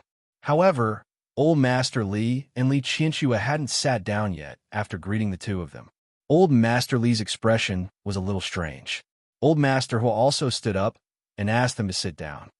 "Come, Brother Yongfeng, sit here." Old Master Li's expression eased a little, and he sat down with Li Qianxue. Except for Hui Yangxiu and Hui Yangyuan, the rest of the people present were the same generation as Li Qianxue. Hua Jinyao introduced them to each one of them. Li Qianxue always had a decent smile on her face, as if the ugly expression on her face when she entered the door was an illusion. In the eyes of the other relatives of the Hua family, Li Qianxue was naturally very decent. They looked at Su Qingsang, who was sitting next to Li Qianxue, and the two of them interacted with her from time to time. For Hui Yangxiu and Hui Yangyuan, this in-law looked very good.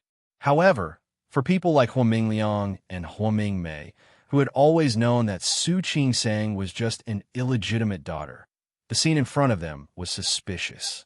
Huo Mingmei glanced at her brother and sister-in-law and found that Lu Tongjia didn't seem to be in a good mood. Occasionally, her eyes met with Li Qianxue's, and they weren't kind. After thinking about it, she understood what was going on. Su Qingsang was just an illegitimate daughter.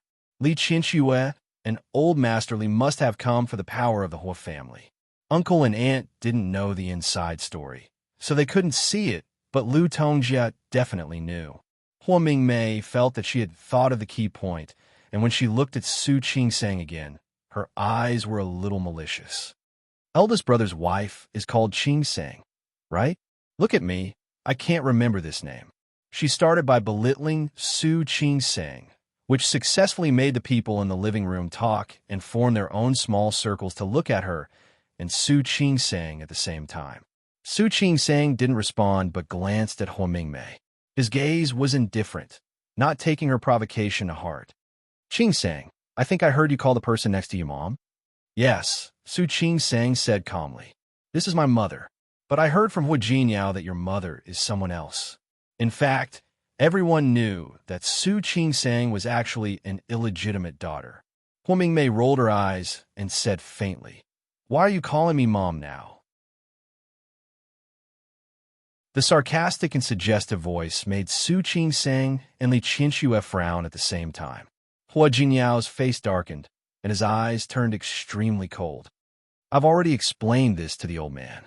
After Qingsang was born, the hospital mistakenly switched her. I didn't know until later that Qingsang was my biological daughter. Since Qingsang and I are mother and daughter, and we've acknowledged each other, It's natural for her to call me Mom, Li Qinxue said calmly. Although the others didn't believe it, it was unlikely that they would question it at this time. Only Lu Tongjia, who was a little far from Li Qinxue, looked a little cold, and the corners of her mouth and eyebrows were full of sarcasm. Huo Mingguang looked at his wife, pressed her arm, and gave her a look of approval. Oh, the wrong switch. You didn't know until later, so you acknowledged each other? Well, Mingmei dragged out the last word and looked like she suddenly understood. You acknowledged each other after Su Qingsang married Hu Jinyao. This is a good time to acknowledge each other.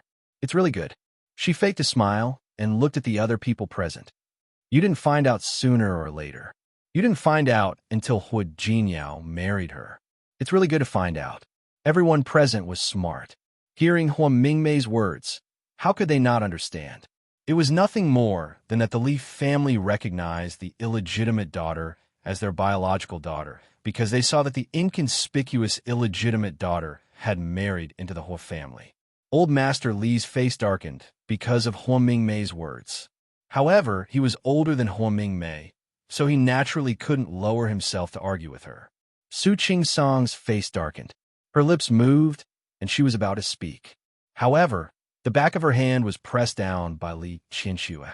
Li Qinxue pressed her hand to stop her from speaking, but her gorgeous eyes were staring straight at Huo Mingmei's face. Hu Jinyao had introduced her before, but Li Qinxue seemed to have forgotten it.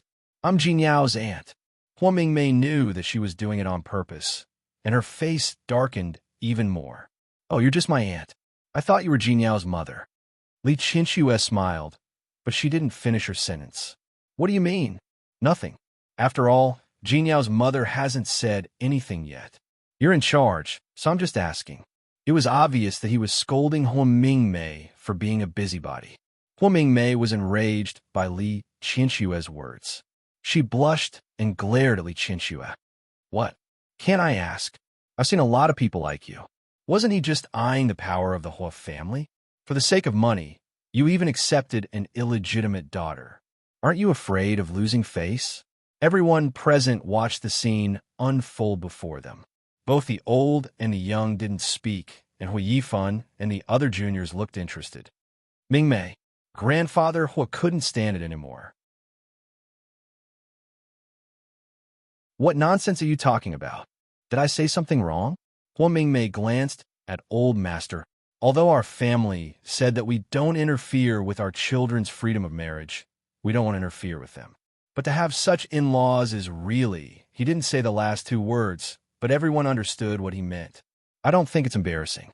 Li Qinxue saw that Hu Jinyao was about to speak, but she spoke first. Her voice was still calm. You know who your daughter is, but you don't acknowledge her. That's embarrassing. As for you accepting a daughter for the sake of power, people say that if you have Buddha in your heart, everything you see is Buddha. If you have a devil in your heart, everything you see is a devil.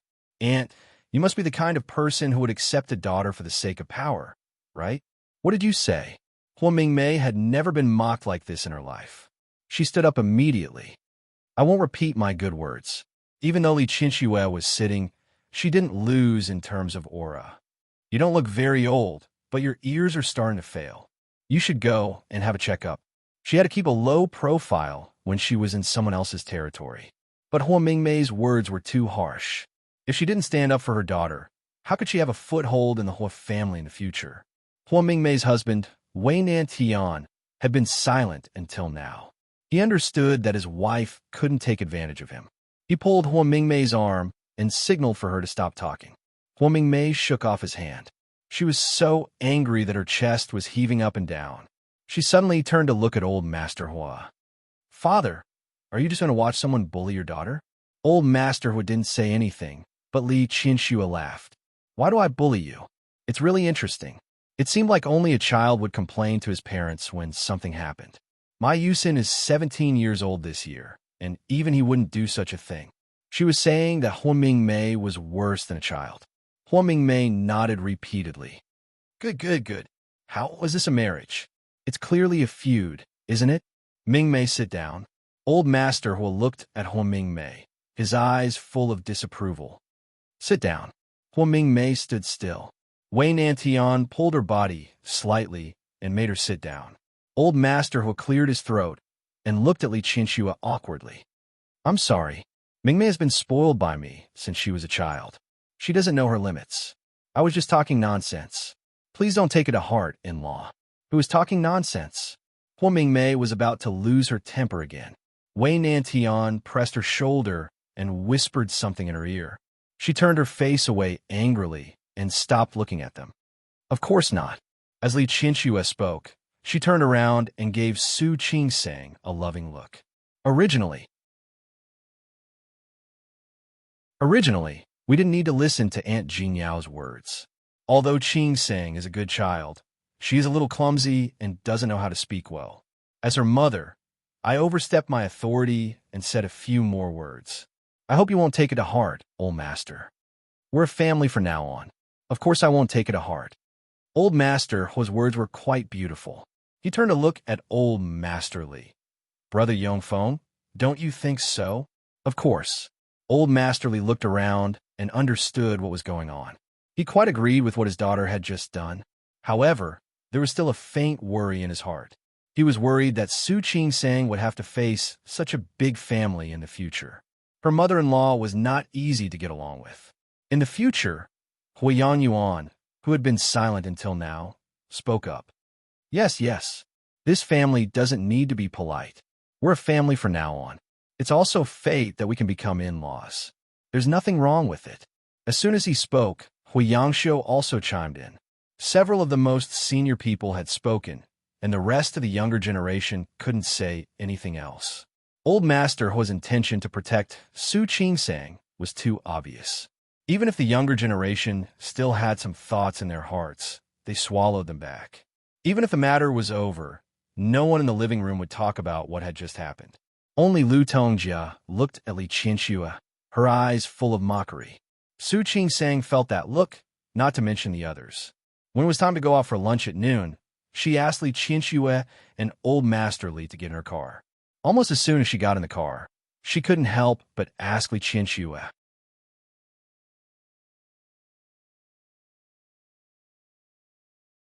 Chapter 473.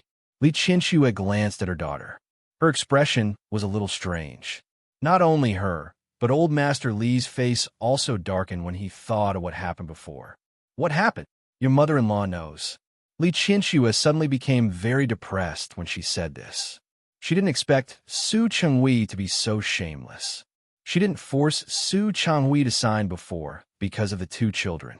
She didn't want others to know that Su Qingsang and Su Yusin had such a father. However, Su Chenghui obviously didn't know what it meant to give up. She had been in Rome City these days and received Su Qinghui's calls from time to time. He just wanted to say that he didn't want to sign. Don't divorce. Li Qianxue was sick of Su Chenghui. She hated this man as much as she loved him in the past. However, things had developed to this point. It was more than hate. It was still disgusting. In order not to divorce, Su Chenghui could tell any lie. He said that he cared about her the most now, that he regretted it, and that he knew he was wrong. He shouted. Did he think she was a fool? If she hadn't said that she would kick Su Chenghui out, he wouldn't have behaved like this and said such things. Now, for money, for property, he really had no bottom line. Li Qianxue didn't answer his calls recently. She didn't expect Su Chenghui to send message. He actually told Li Qianxue that Su Peijian had come to Rong City. Su Chenghui didn't know that Su Peijian wanted to come to Rong City, but she was still the daughter he had loved for so many years. After the call with Su Peijian that day, he was still worried. He knew that Su Peijian blamed him. He wanted to make things clear with Su Peijian, but he didn't expect to see Su Peijian and Xiang Kaiping together.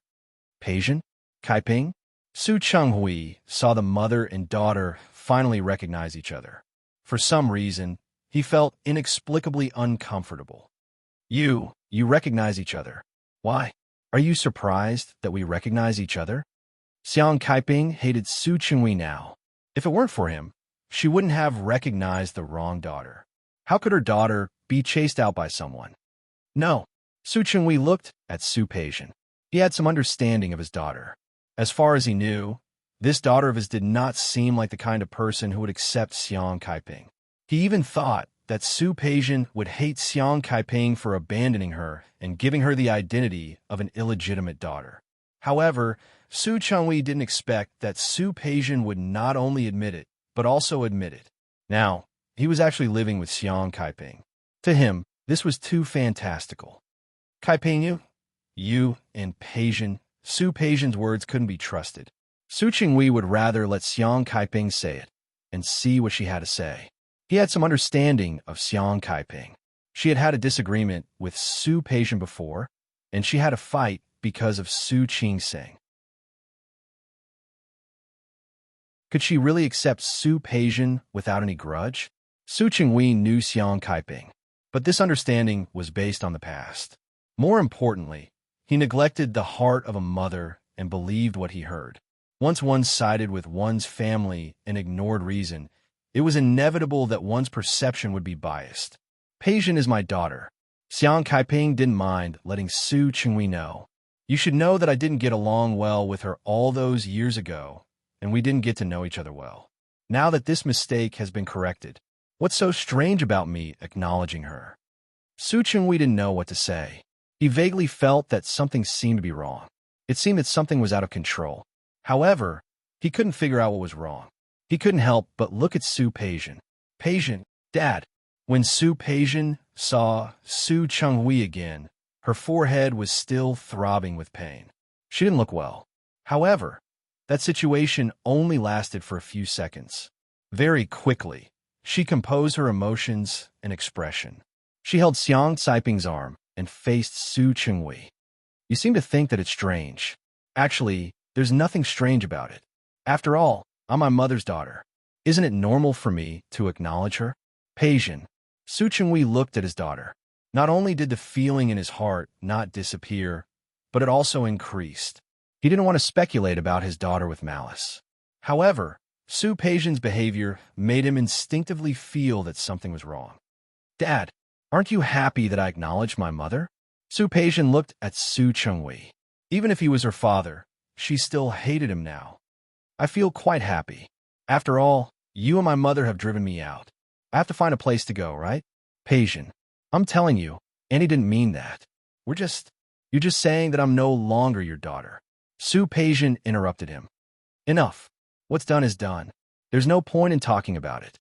Su Chinghui was speechless. He looked at Su Peijian and Xiang Kaiping and said, Peijian, no matter what, you're my most beloved daughter. That won't change. Really? Su Peijian smiled. She took a step forward before Xiang Kaiping could speak. If that's the case, then Dad, give me the shares under your name. Xiang Kaiping and Su Changhui were stunned when they heard that. Especially Su Changhui, who didn't expect Su Peijian to make such a request. He knew that Su Peijian was angry with him and thought that it was because she was unhappy with him.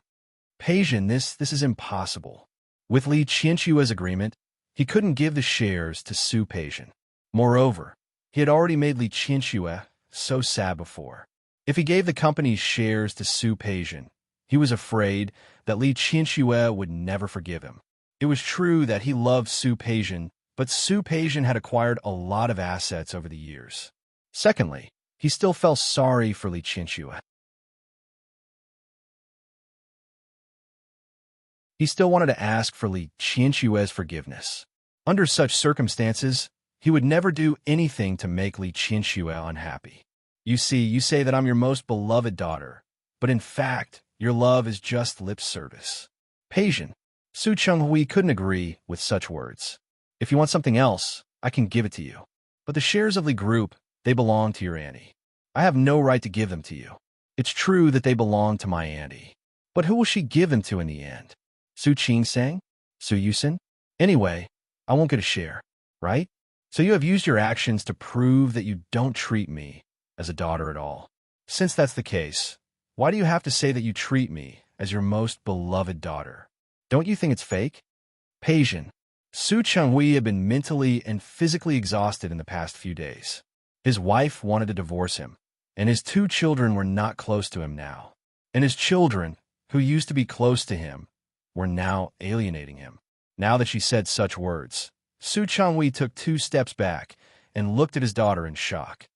Peijian, You should know how I've treated you all these years. I can give you what belongs to you. But what doesn't belong to you, what belongs to me, is the identity of an illegitimate daughter, isn't it? You let me enjoy the life of a rich young lady for more than 20 years, and then you beat me down to the ground. Is this your love for me? Peijian, Su Qinghui's expression was ugly. He didn't expect that his most beloved daughter would fight back like this, and he couldn't even resist. Su Peijian sneered, and her tone became sharp. Dad, there's no need to say more. I don't want to hear it. You can go now. I don't want to see you. Peijian, go. Su Peijian turned around and looked at Xiang Kaiping. I already have my own mother now. I will live a good life with my mother in the future. As for the rest, since you said it doesn't belong to me, I have nothing to say to you. Peijian, no matter what, I am still your father. Yes.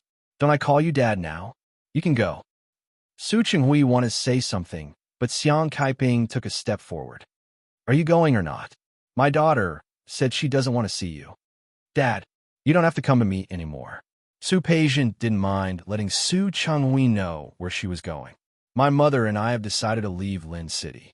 So please don't come here next time. Leave Lin City. Su Qinghui looked anxious. Where are you going? My mother used to develop in Rong City. Now she wants to take me back to Rong City to continue living. Dad, you don't want me, but that doesn't mean my mother doesn't want me either. You're not willing to give it to me.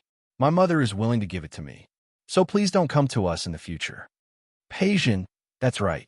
Xiang Kaiping also took a step forward. Su Qinghui, we have nothing to do with you now. Please don't come to us in the future. The two of them had the same attitude. Su Qinghui had no choice but to turn around and leave. After he left, Su Peijian looked at Xiang Kaiping. Mom, did you see that? That's how Dad treats me. Xiang Kaiping looked at Su Peijian, her eyes a little conflicted. Why did you ask your father for shares?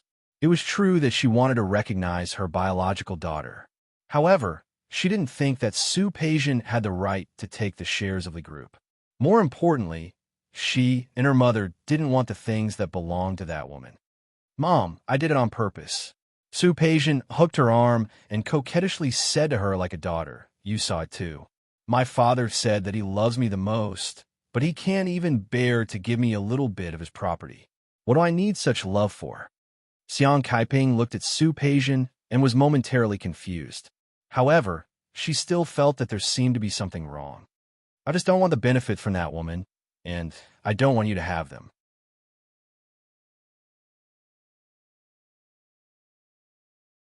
Chapter 474.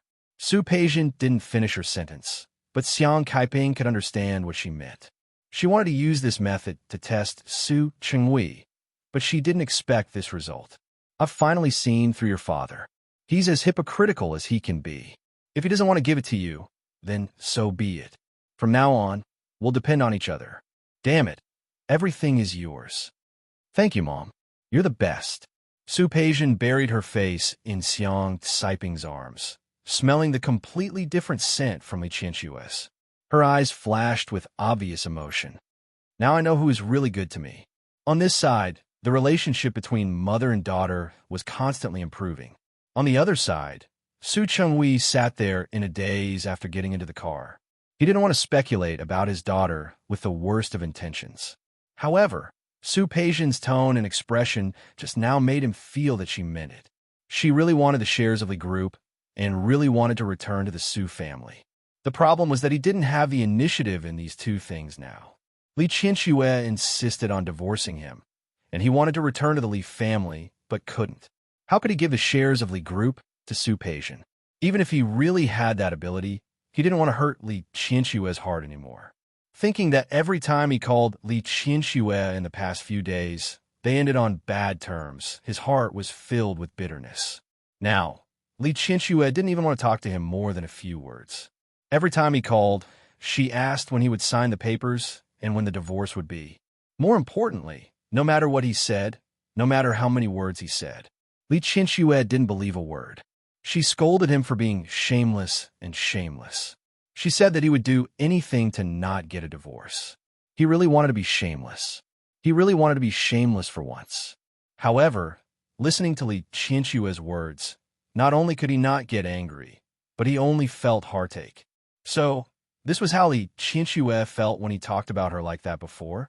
Thinking about it in her shoes, he would understand how she felt at that time. But now, he understood, and Li Qinsue was no longer willing to believe it. Su Chenghui was very busy these days. On the one hand, he was busy looking for Su Peijian, and, on the other hand, he was busy with the company. He knew that Li Qinsue no longer trusted him, but some things, some projects, were handled by him. Even if he wanted to divorce Li Qinsue, he wanted to settle the matter first. Even if all his actions now fell into Li Qinshue's eyes, he still had to do it. Now that he knew that Su Peijian was going to Rong City, he felt that he should tell Li Qinsue and Su Qingsang.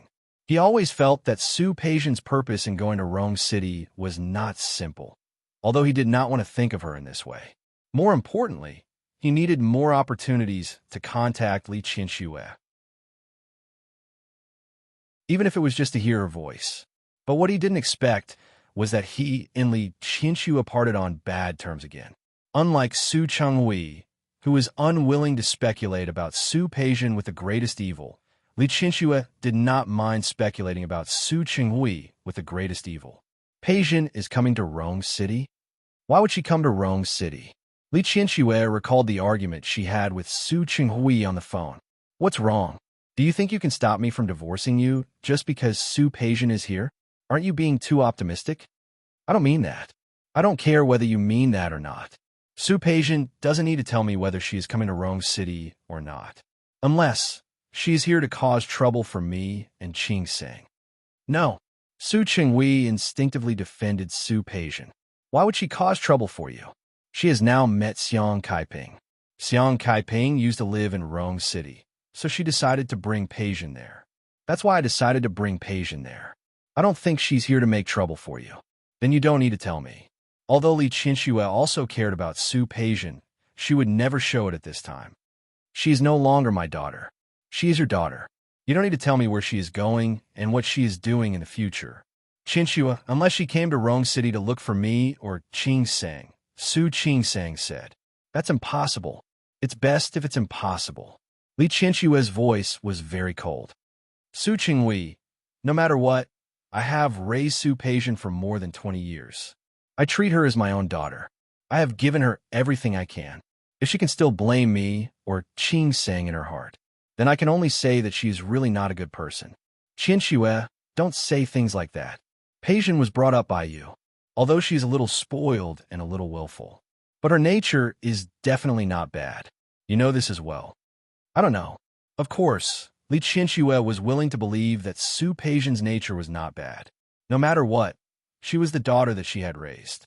She would not and did not want to think badly of Su Peijian. However, when facing Su Chenghui, Li Qinsue did not want him to think too much. Just like I once wanted to believe you, believe that even if you didn't love me, but there was still the minimum respect and honesty for me. In the end, I found out that my respect and honesty were a joke. You replaced my daughter and made my daughter grow up with a reputation of being an illegitimate daughter, and made her even more ridiculed now. Su Chenghui, now you are talking to me about trust. Do you think you still have trust in front of me? Qinsue, don't call my name. Li Qinsue could not think about those things. In fact, she did not want to think about what had happened before. For the past few days, she had been accompanying her daughter and accompanying her old father to walk around and look around.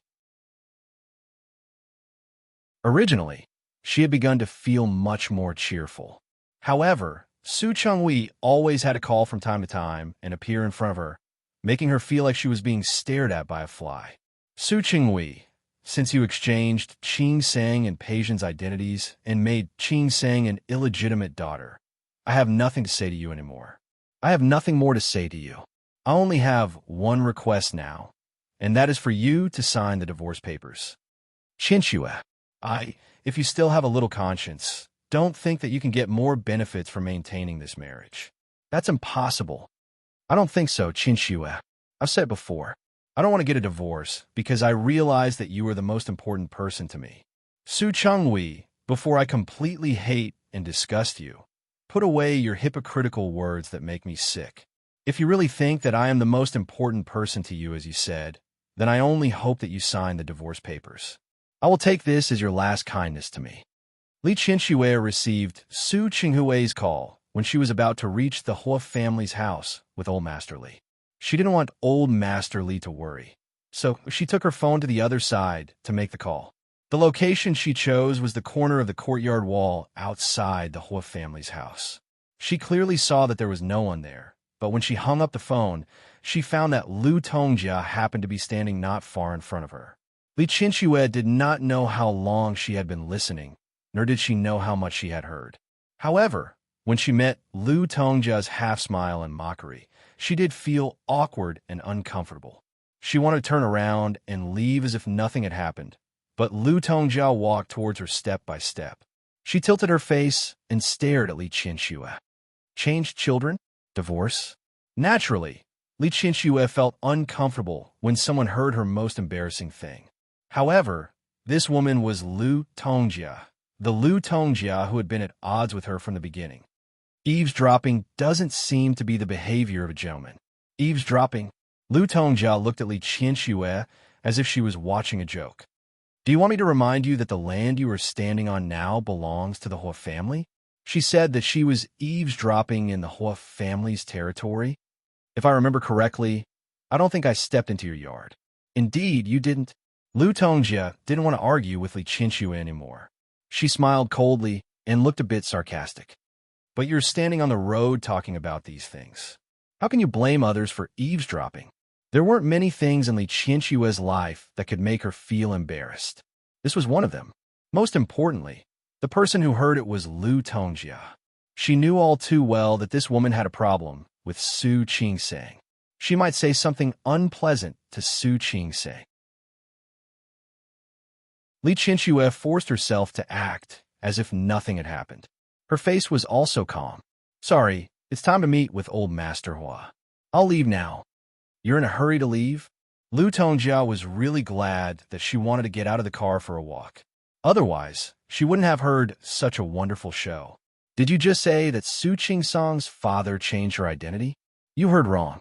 Li Qianxue's expression didn't change. Heard wrong? The smile on Lu Tongjia's lips became more and more radiant. My hearing is very good. That's why. No wonder I said that she was an illegitimate daughter. How did she become a rich young lady? So that's what happened. Li Qianxue knew that if the Hua family found out about this, they would definitely be at a disadvantage. The upper class value their followers the most. No matter how dirty it would be behind closed doors. No one would really put some things on the table, especially those with illegitimate daughters. Changing the identity of an illegitimate daughter like this, turning her into a rich young lady, turning a legitimate young lady into an illegitimate daughter, was something that no family could tolerate. Thinking of this, she hated Su Qinghui more and more. No matter what she thought, Li Qianxue didn't show it on her face. Yes. So, Su Qingsang is my biological daughter. There's no such thing as acknowledging an illegitimate daughter for the sake of money and connections with the whole family. Are you relieved now?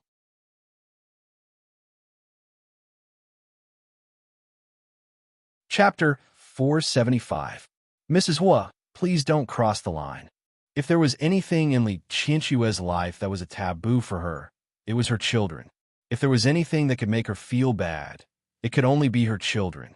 At the moment, Lu Tongjia thought that she had something on her. However, no matter what it was, she would not allow her to use this as an excuse to talk about her daughter. Qingsang is innocent in this matter.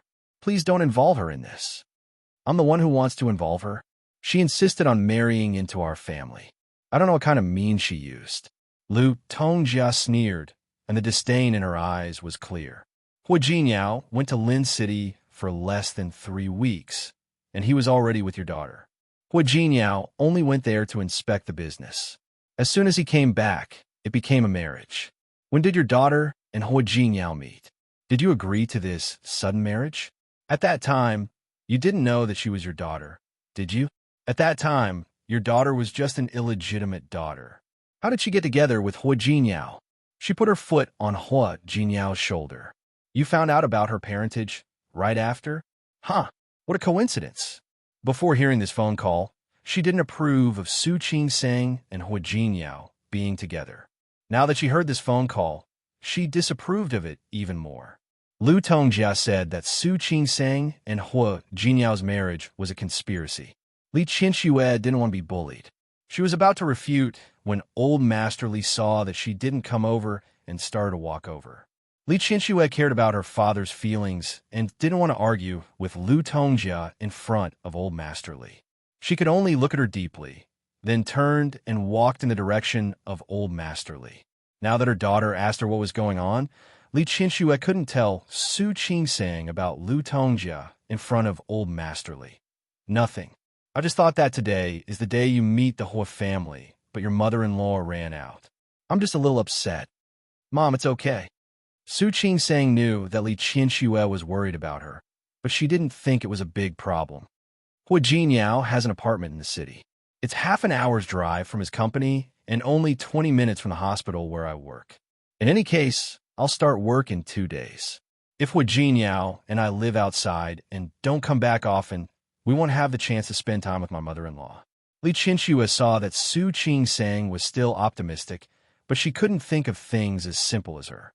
Knowing what Su Qinghui had done, Lu Tongjia put Su Qing in the same category. Li Qianxue knew that Su Qing would have to face some difficulties in the future. After thinking for a while, she squeezed Su Qing's hand hard. Qing, listen to me. Although Hua Jinyao is very good to you right now, you still have to be careful. Although for the time being, you can also avoid living outside. However, as long as Hua Jinyao is still related to his mother by blood, you'll have to face her in the future. Hua Jinyao may be on your side now, but no one can tell what will happen in the future. I don't recommend that you go back to your parents' house if you have a problem. But if that day really came, the Hua family can't tolerate you, so don't let yourself be wronged. Come home directly. After saying all this, Li Qianxue's voice was still a little sad. No matter what, you are a daughter of the Li family. Su Qing looked at Li Qianxue and felt warmth in her heart. She leaned her face against Li Qianxue's shoulder and gently rubbed it. Mom, don't worry. I know everything. She really knew everything, and she really wouldn't let herself be wronged. What's more, she was willing to believe in Hua Jinyao. She believed that he wouldn't let her be wronged. Li Qianxue couldn't be optimistic, so she had some worries in her heart. On the one hand, she was still a little worried, but on the other hand, she hated Su Qinghui even more. If he hadn't done this, how could her Qing have experienced such a thing? How could she be looked down upon by her in-laws? Su Qinghui, I will never forgive you. The restaurant was booked at a very famous 5-star hotel near the Hua family's house. In a large private room, the Hua family and the Li family were sitting at 2 tables. Old Master Hua arranged for Old Master Li to sit next to him. Then he asked Li Qianxue to sit next to Old Master Li. On the other side were Hua Jinyao and Su Qing. On the other side were Hui Yangyuan and Hui Yangxiu. Their attitude was enough to explain everything. With Old Master Hua around, no matter how much Lu Tongjia disliked Su Qing, she didn't show it. The elders were in one circle, and the juniors were in another. The atmosphere of the meal was quite good. Especially towards the end, Old Master Hua looked at Old Master Li, and his eyes fell on Su Qing. Brother Yongfeng, I like Qing very much as my granddaughter-in-law. You don't have to worry. Even if you aren't in Rome City, I will still treat her as my own granddaughter. Of course I'm not worried. Old Master Li's words were very tactful. With your words, Brother Hua, what else do I have to worry about? You don't have to be too accommodating to her. If there's anything wrong with her, feel free to point it out. Since you treat her as your own granddaughter, say whatever you want to say. Old Master Hua smiled and said, How can there be anything wrong with her? If you ask me, I only have one request for Qing right now. Turning to Su Qing, Old Master Hua's eyes were full of teasing. Ask her to give birth to a big fat boy so that I can see my great-grandson before I go into the coffin. I don't ask for anything else. Grandpa. Su Qing blushed, but she still added, You're not old. You want to live to 100 years old. Ha ha. Old Master Hua laughed and waved his hand.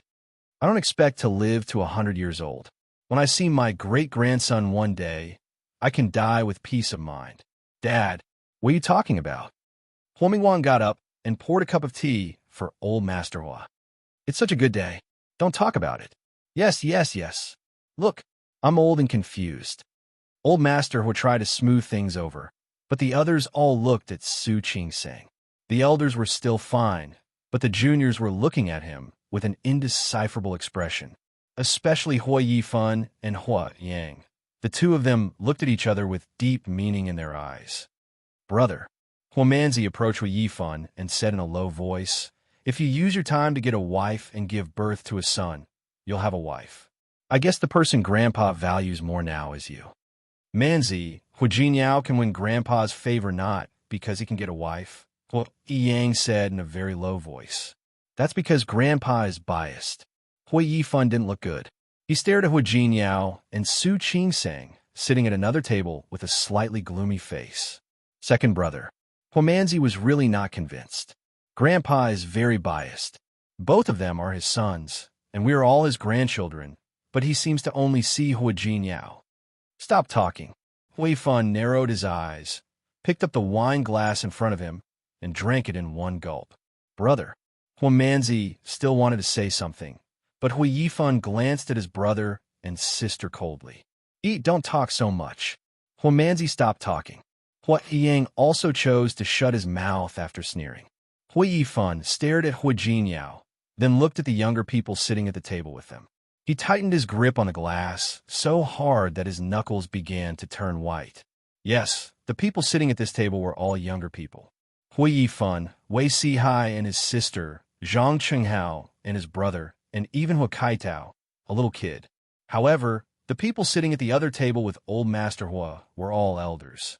Old Master Hua and his sister were needless to say, the father and daughter of the Li family, as well as their uncles and aunts. However, Su Qingsang and Hua Jinyao were the only two younger people at this table. Old Master Hua's bias was obvious. The more Hua Yifan looked at them, the angrier his face became and the tighter his grip on the glass became. He didn't know what they were talking about, but suddenly there was a burst of laughter. Even Lu Tongjia, who had always shown that she didn't like Su Qingsang, had a faint smile on her face. Hua Yifan's face became even more sullen, but it only lasted for a few seconds. He quickly returned to normal. There's still a long way to go. Hua Jinyao will see. All in all, the meeting between the Li family and the Hua family today was quite pleasant. Li Qinxue had been worried that Lu Tongjia would make things difficult for them at the dinner table and tell them what Su Qinghui had done. If that happened, she and Su Qingsang wouldn't have any face left.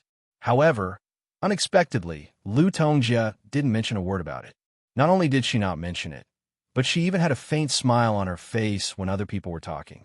This undoubtedly made Li Qinxue even more worried about Lu Tongjia. She had a feeling that Lu Tongjia was waiting for a big move and would talk about it later. However, Su Qingsang didn't know what she was worried about at all. Instead, she came over and whispered in her ear, "Mom, look, my mother-in-law is fine now, isn't she? Don't worry. People like her care about their reputation the most. They won't really do anything that would be beneath their status, especially under such circumstances." As she spoke, she winked at Li Qinxue, and there was a hint of mischief on her face. Besides, I'm not someone who can be bullied. Mom, don't worry. Li Qinxue looked at Su Qingsang's face with mixed feelings. Su Qingsang had been raised as an illegitimate daughter for more than 20 years. Normally, such a person's personality would be a little awkward. However, Su Qingsang didn't have any. Not only did she not have any, but she also looked quite calm and rational. Most importantly, she had a good heart. This made her feel both sad and proud. She should feel relieved that her daughter had grown up like this in a place and at a time that she didn't know about. However, she felt that if it weren't for the environment, how could Su Qingsang be so sensible? The whispering didn't escape Lu Tongjia and Hua Jinyao's eyes. You're tuning in to the Romance Rendezvous YouTube channel. We're so grateful for your support, and don't forget to subscribe to join us on this incredible journey through captivating stories. Your generosity through donations truly makes a world of difference. as it's the primary source of revenue that allows me to expand and enhance this channel for you. Thank you from the bottom of my heart for being a part of this adventure.